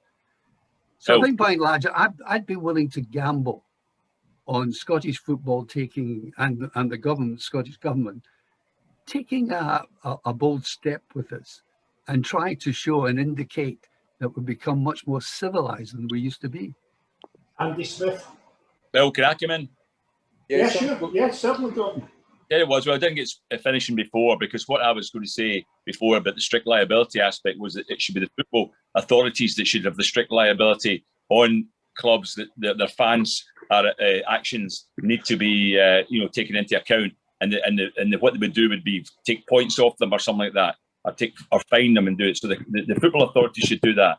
Now, in terms of the drinking aspect of it, there, I actually, when I was at the SFA, we had meetings with the authorities, the police, government, and all that sort of thing. And I suggested that we should bring the alcohol back in, but what they should do is at each match, when somebody's going into the match, and it is still turnstiles, as we know, at all the clubs, what they do is they say to the person, are you going to have a drink today at the game? And they say yes, and you give them 2 vouchers. They get 2 vouchers, so they can only have 2 drinks then in that time. And that's it. And they have to say, yes, I'm having a drink, and that's it. They get that. So that the most anyone would have at the match would be 2 drinks. So that would be a way of doing it. But they said, no, we don't want alcohol to come back into the game. But I think it would be worth trying that then for a year, is to give out the vouchers and say, right, let's see what the situation is. Because as was mentioned before, because everyone's seated now, you can keep a much better look at what's going on, because the camera systems now are much stronger than they used to be as well, CCTV television. cameras are much better at actually identifying who is out of order. Okay, Andy, you wanted to make a point. Yeah, it's just one of the questions. I think we're doing well for time, but one question, and it was asked in two different ways. But Ian McMenemy, the chairman of Stenhousemuir, has a question which I think I'd love to hear the panel go just in the last few minutes. And it is, I'll read it for you, Ian. We've recently heard talk of a potential breakaway from the top flight clubs in the SPFL. I'd be interested in the SFSA view on this. Now, a bit of background on this. I have seen a bit of a document where there was a plan for the top clubs in Scotland to form what you might call a kind of franchise league, where you would be allowed in by invitation. Now, I thought this had gone away because there were issues, because at one time I think there were Irish clubs involved potentially, and that didn't suit some of the clubs in Scotland having a potential fight with revenue they're already getting from Ireland. But last week, John Nelms, he of the Dundee Vote, was talking in some of the press that he thinks that the top clubs in Scotland are antsy, to use a simple term, and maybe thinking about some kind of breakaway because they're saying we're a different business compared to the Stenhousemuirs or the Newton Grange Stars or whatever. So I think that's a good question to have a discussion about, which is this kind of breakaway or closed club an option? And I'm not saying I have no skin in the game, so I'm asking it as a big question for our game. Who would like to comment? Stuart, what about you as a fan? What do you think it would do to Scottish football and how it might impact in your club? And it was your chairman or managing director that mooted the point. I know, and I think that I was writing notes before this meeting started, actually, trying to keep things fresh in my mind. And one of the things that was worrying me is exactly the scenario that you've just painted there, Andy. Reason being, I think that the American ownership now that seems to be flying across Scottish football seems to have this drive to mimic the franchise system. We've seen what happened with the European Super League. We saw the backlash that came there, and I would expect that something similar for sport and integrity. I would hope to see that, and I would like to think that this organisation would be fully behind, batting back against that. Anyone else have any comments they'd like to make on that particular one that you've got? Hannah, fire away, please. Yeah, I mean, I would echo what Stuart says. I mean, I think obviously it's for the Scottish Football Supporters Association to, I suppose, survey its members to find out what they feel collectively. But I personally think it's an appalling idea. I think it completely destroys, the spirit of what football in Scotland is about. Is about underdogs being able to make it up. There's also stuff about, sanctions and, in terms of what happens if you do break the rules, and then, you have to work your way back up from scratch. I say that as a Livingston supporter and seeing what the club went through. But I just think it's possible to have, presumably, and I'm not an expert in this, but new or different competitions that can be funded and broadcast, to generate more money. But to create a closed shop just goes against everything that I think Scottish football. I don't think there's any chance of that. I don't think there's any chance. Well, I think the way the European Super. No, I mean, I think the way that the people responded to, and fans rightly responded to the European Super League, just shows, I think, what outrage would be caused, is my sense of it. But I think we have to resist the Americanization of one of our major national sports. I think it's possible through television, Hannah, to have, as you suggested, extra competitions, extra cup competitions for particular clubs, if you like, that have qualified above a certain degree in the league, say, something like that. I think that really is the only change. I mean, for years, for as long as I can remember, virtually, we've been talking about the possibility of the old firm going to England, etc. And there were possibilities in the past. They kept talking about it, but it was never going to happen. And certainly and increasingly, when you see a team like Brentford, for example, coming up yesterday in the playoff to get, what, £190 million and so on, absolutely no chance of a breakaway in that sense. And consequently, I don't think there's any other format that's going to be changed in Scottish football, leaving aside what we may do with our leagues. But outside of that, I don't see any change at all. So I think the Scottish football supporters throughout the land, regardless of the size of any clubs, will think that our borders are secure. Simon Barrow, you wanted to make a point. Can I? Yeah, just coming in on a couple of things very briefly. I mean, I think the first thing to say is that all these issues that we've been discussing are things that the Scottish Football Alliance exists to bring all stakeholders together with fans at the centre to actually air these issues and come up with creative ideas and proposals. And that's really, really important part of what we're doing this afternoon. So this is just the start of these really important discussions. The second thing simply to say is we've talked a lot about strict liability. Actually, this will appear very shortly, but the Scottish Football Supporters Association has a report on strict liability, and not just strict liability, but also the fan experience, also the question of policing with community consent and involvement, and how fans themselves can be part of the solution and not simply seen as part of the problem when it comes to issues of disorder.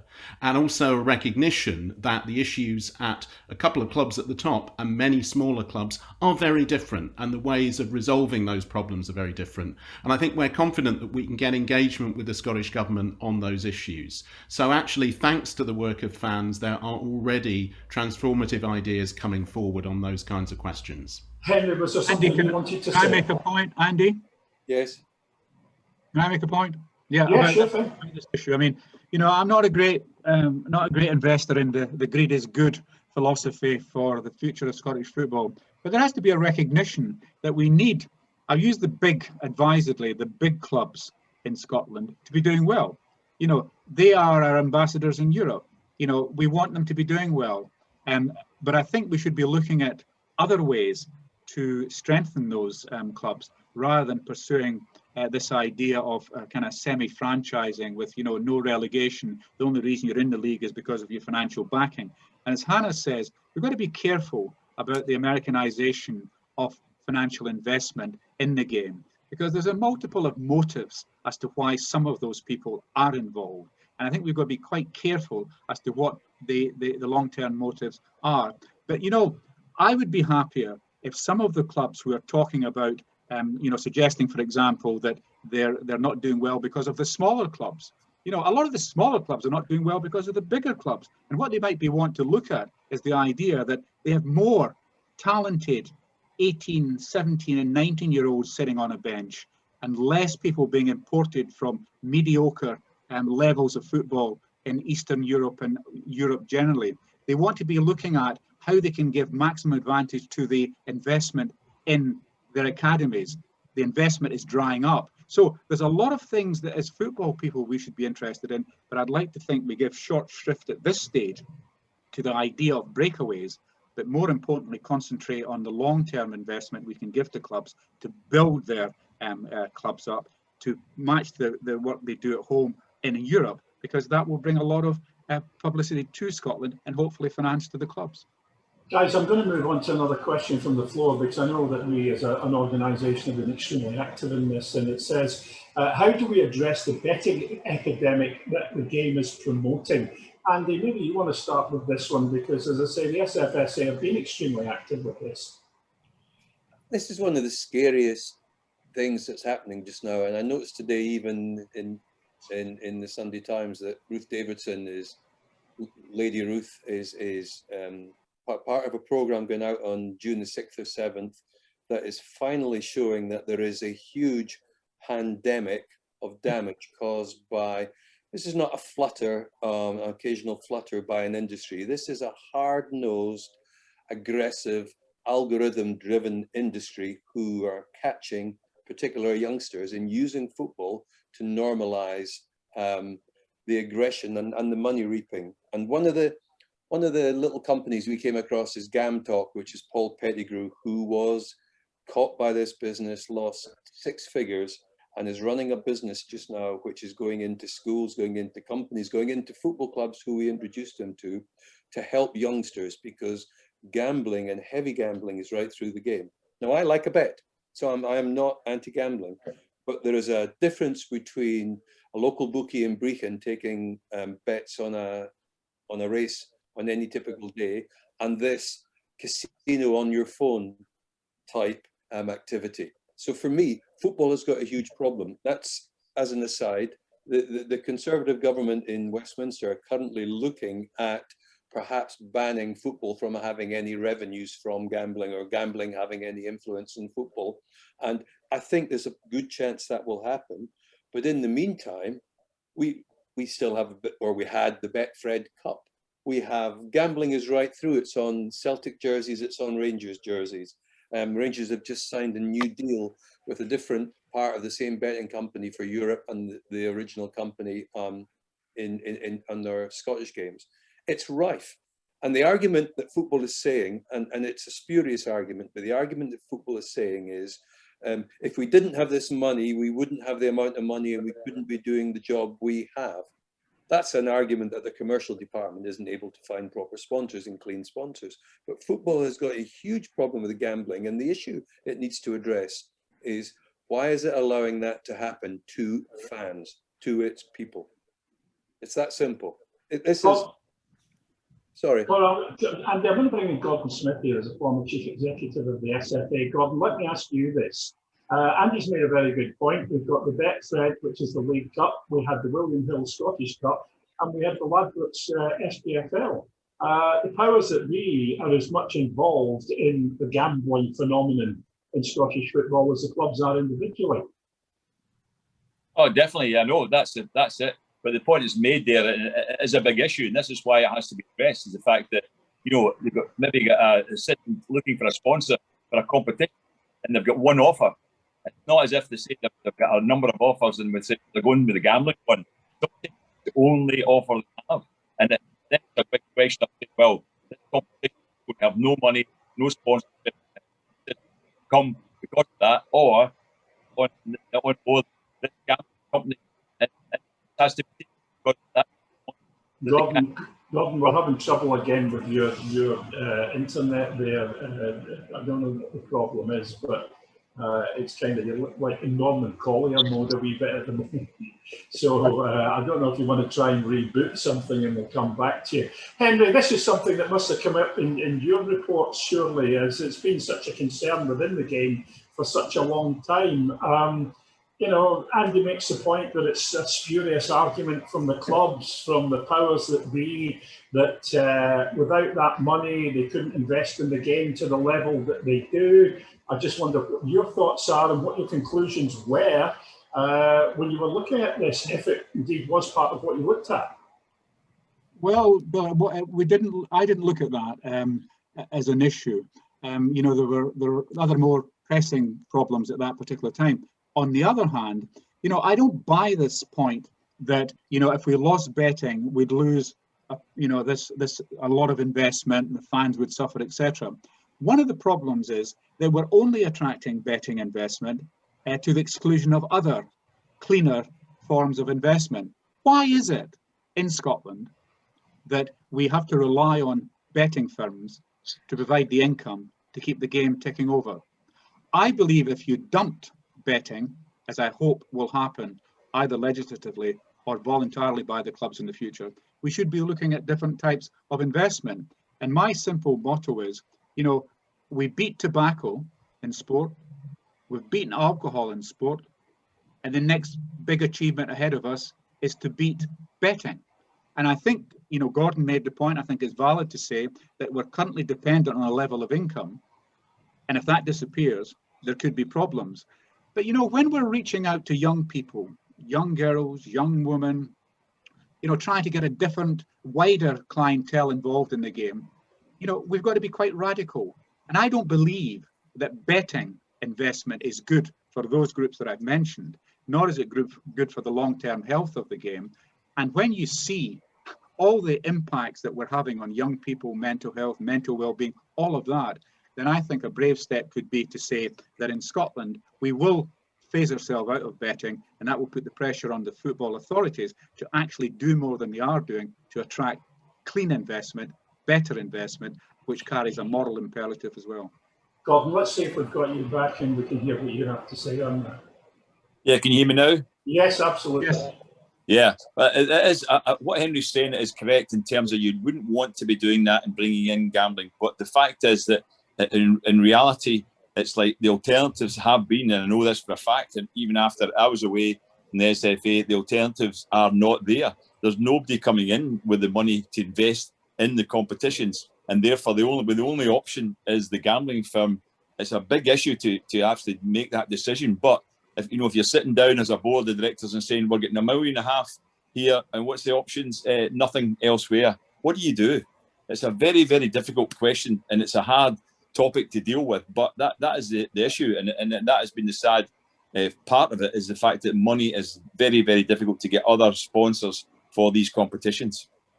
Okay, guys, I'm going to move on because we've got a bit of a backlog here on questions, and there's one that I particularly want to put to you now from the floor. How do we get more kids encouraged to play and grow the appeal again, both for boys and girls? I'm going to come to Heather Dewar for this because it seems that the girls' game is growing and growing at a really healthy rate at the moment. Heather, what's your general views on how we get kids more involved, more engaged in football, and make it more attractive to them?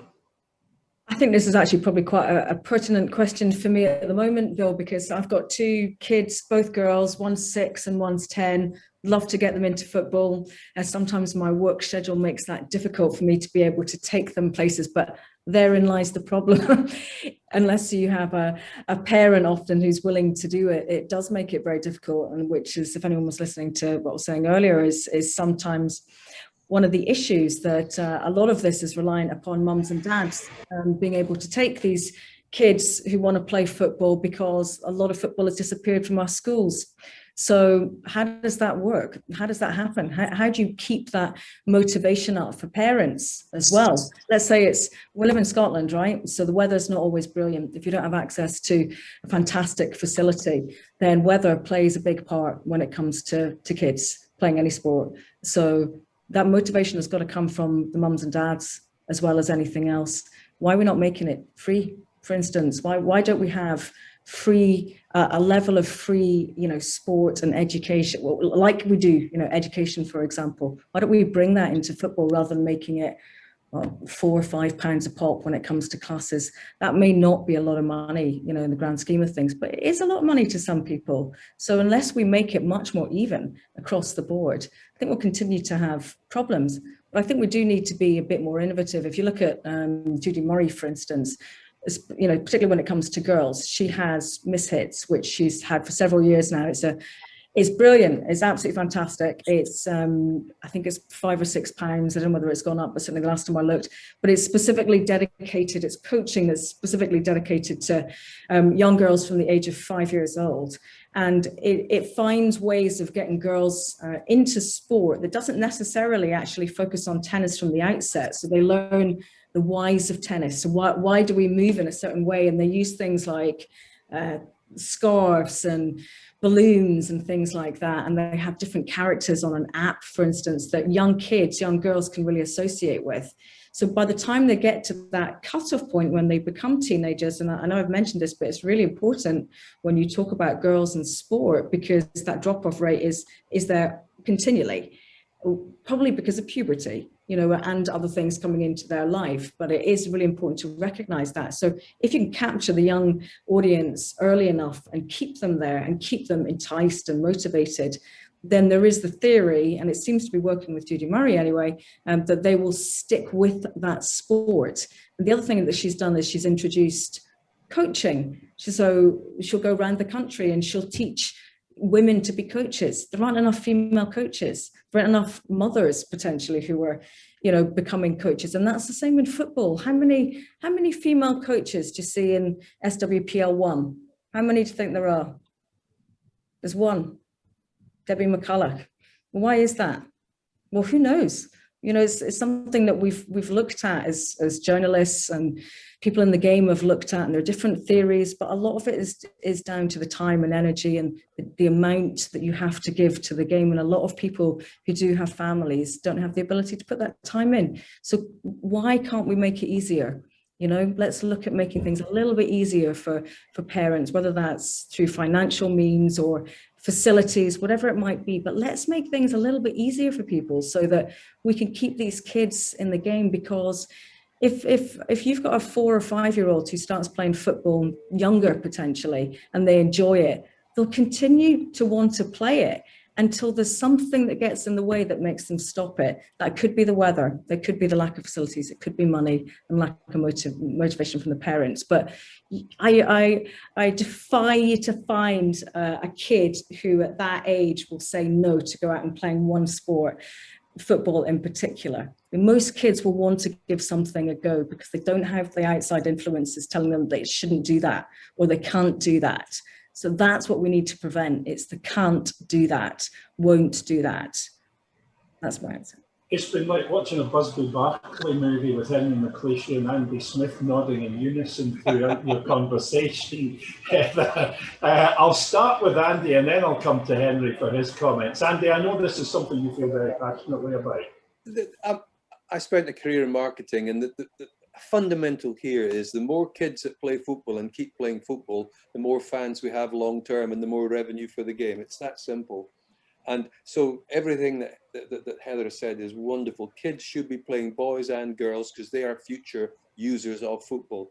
But the other thing, I didn't know until recently that when you're an SFA kids team, it was Fergus who had a really good question earlier, told us this. And two things I'll say. When you're a registered Scottish Football Association club, you have to pay the SFA every time you play. It's not free. You have to pay for your pitch, but you have to pay it's £8 or £9 or £12 or something like that. But you have to pay every time you play in a tournament that is an SFA tournament. You pay the SFA. And if that is true, and I have no reason to believe it isn't, that's outrageous. Anyway, so football should be free for kids, and kids should be welcome. And I'll give you one other thing. Why do public parks close in the summer for kids to play football?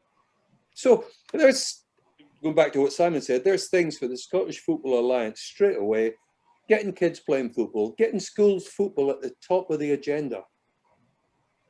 And that's good for the game. That's not just good for the kids that play it and their welfare. It's actually good commercially for the game.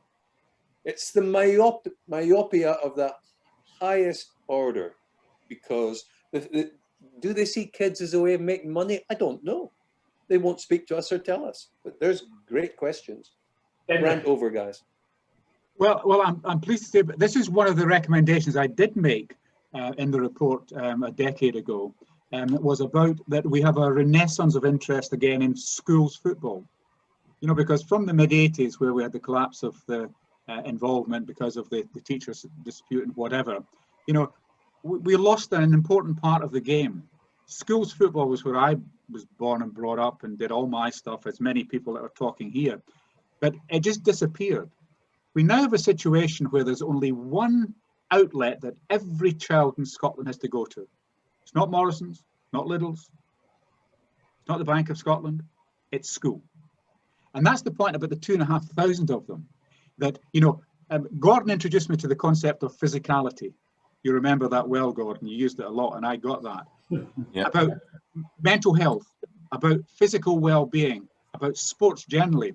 And what I'd like to see is football in Scotland lead the way with government, with local authorities, to actually get not only football free at the point of need, but actually then become part of the wider youth game, academy structure. And actually, I think it was Alec Ferguson in his biography made that point, that with the loss of schools football, we lost a great deal. So Heather's right, and it seems to me that that can be done in a very low cost way.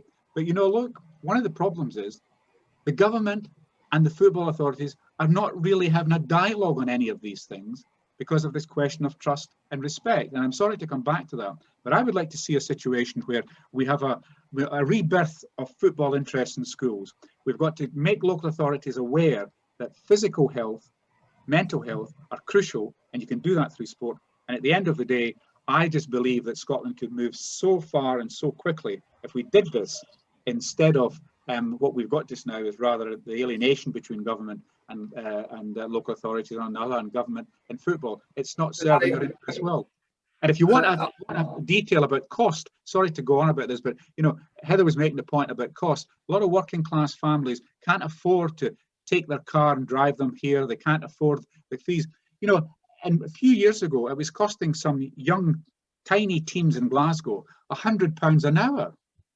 I chair the Fife Elite Academy for young people, and it costs us in a year £50,000 to pay for facilities for young Scots to play football.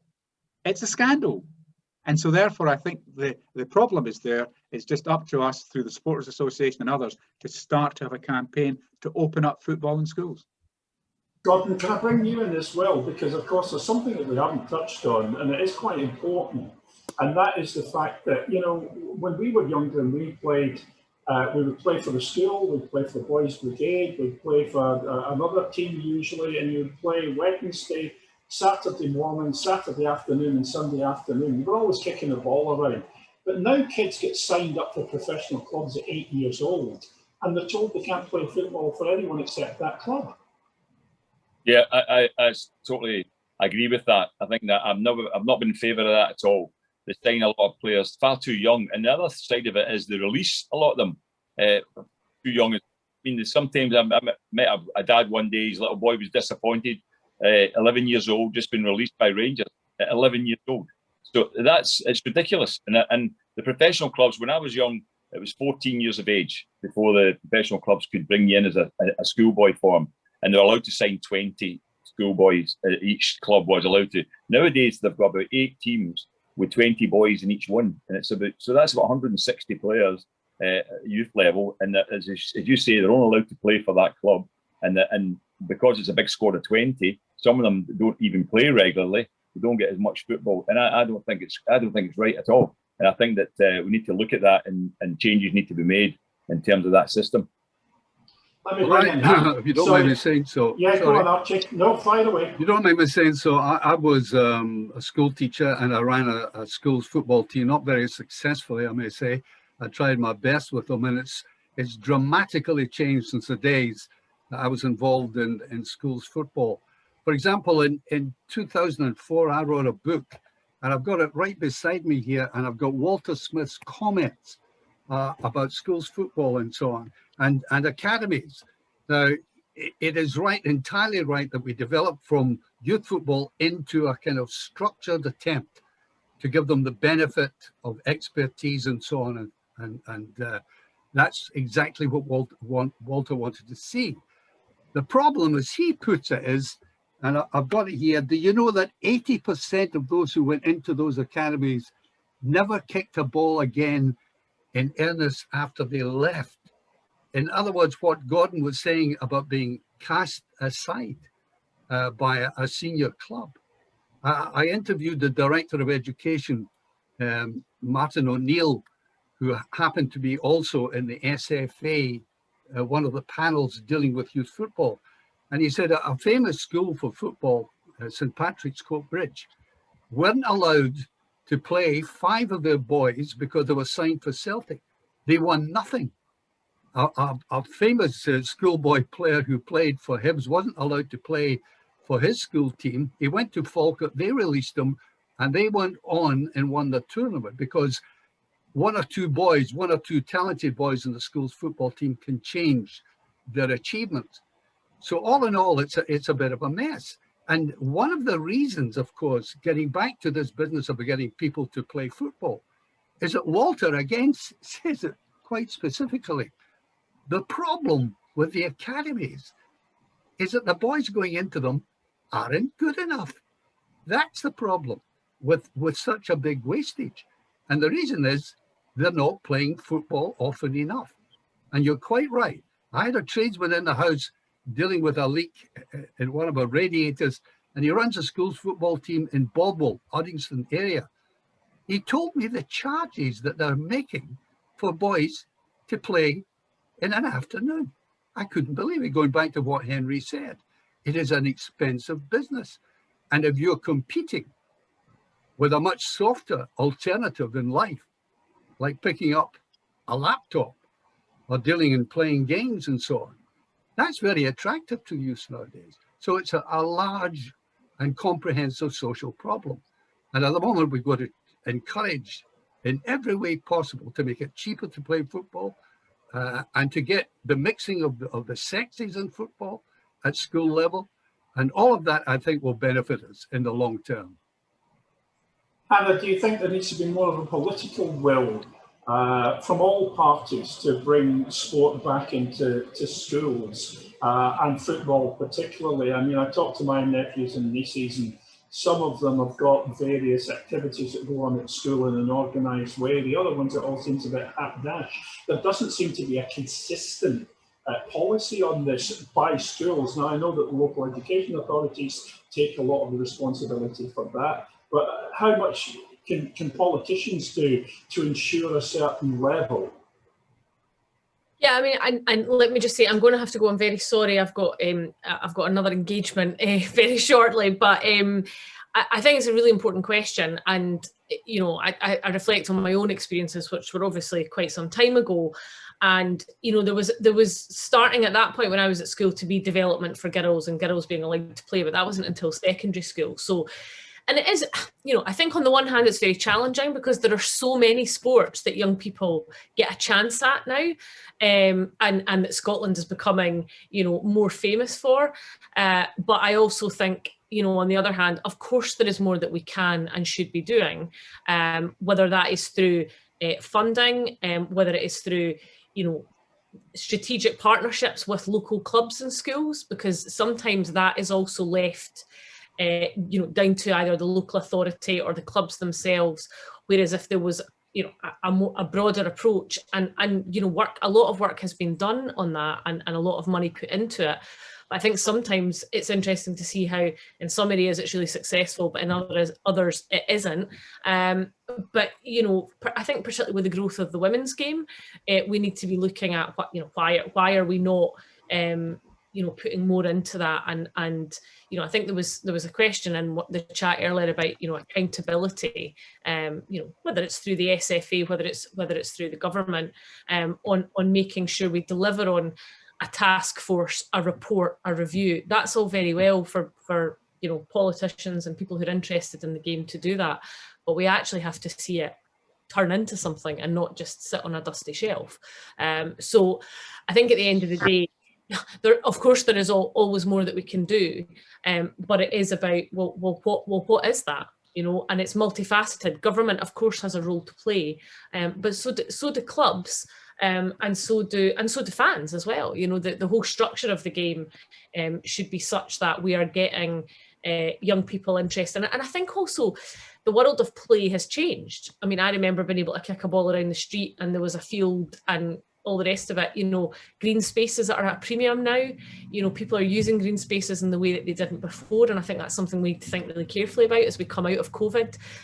We need to build more houses, but where do we build those houses, and do we give up green space in that regard? And also, you know, I feel sometimes like we're getting back to the days of children should be seen and not heard. Signs going up in every housing estate or development saying no ball games. What impact does that have? And I know that that's a really kind of, you know, granular point and might be getting slightly off topic, but these things are important. A big part of, you know, play and particularly games like football was being able to just go out into the field with your pals and put your chops down as posts and just have a game. And I feel like to an extent we might have lost some of that a little bit. So, you know, are we facilitating that within schools? And I'm not an expert in that area, but I do know that there is a lot of work going into active schools coordinators, but the range of sports that are on offer and that are now being televised is also broader, which can be an advantage, but potentially a disadvantage for us football fans or us who want to see our kids, you know, get through and into a club locally. But it's also how they work with the local authority. I mean, I helped a club recently with an issue they had, and there had just been really poor communication, and they were potentially going to be left homeless. And that was in one of the poorest areas of my constituency. We got it sorted out in the end, and the club now has somewhere to go and a field to play on.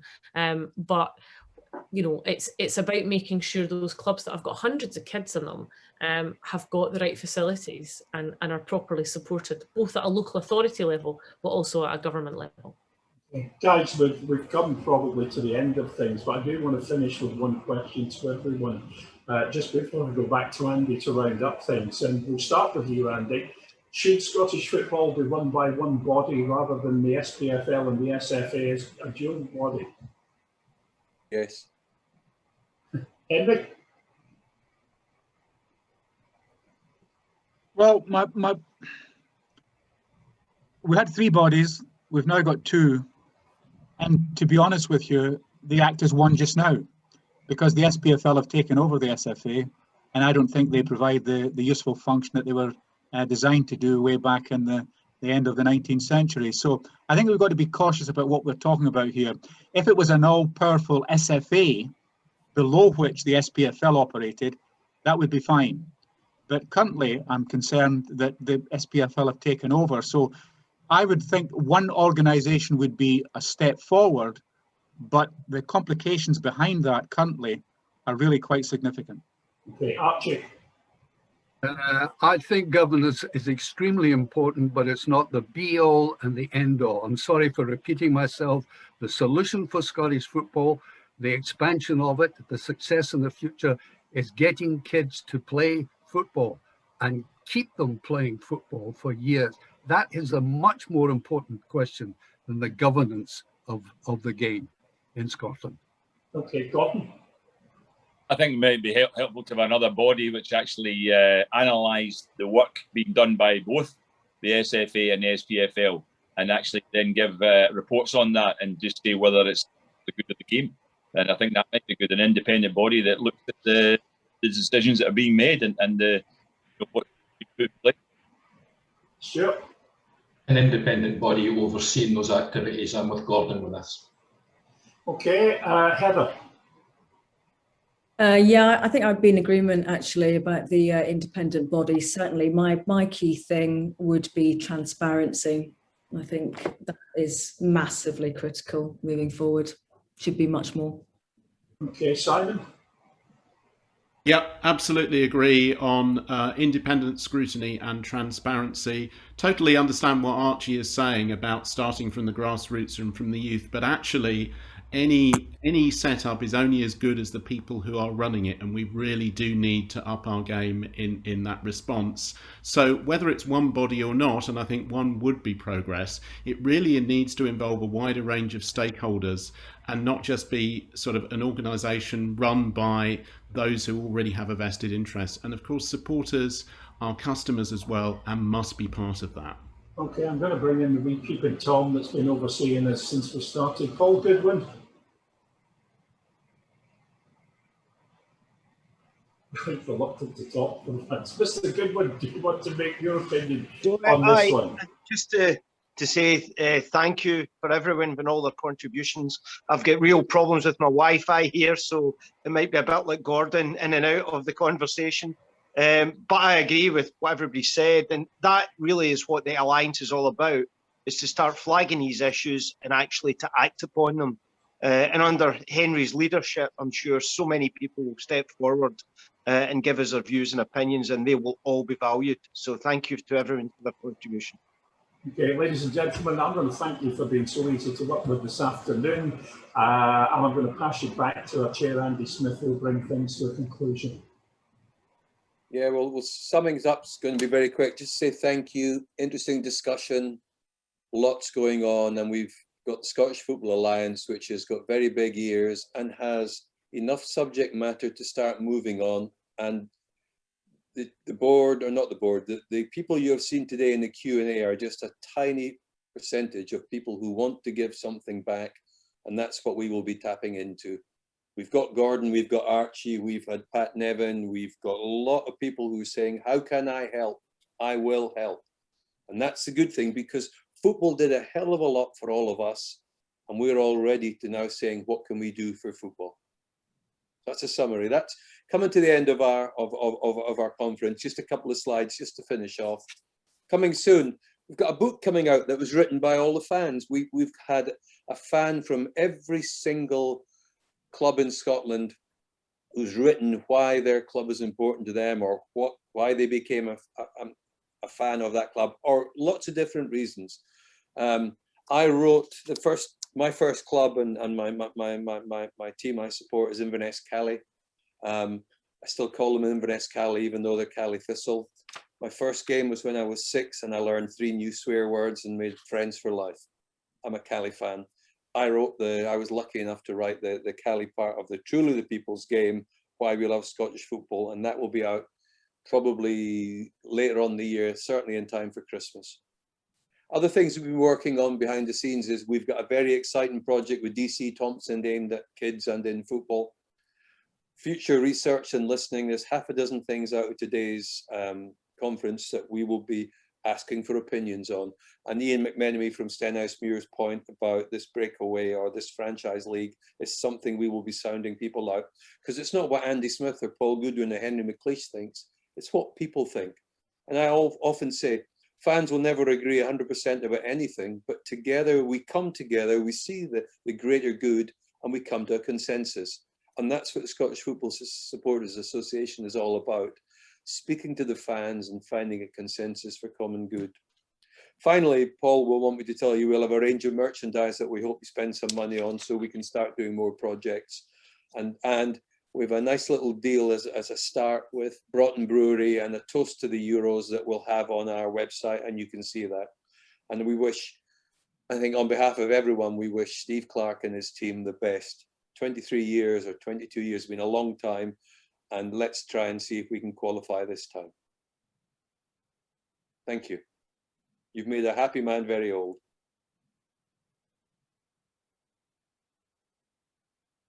Finished.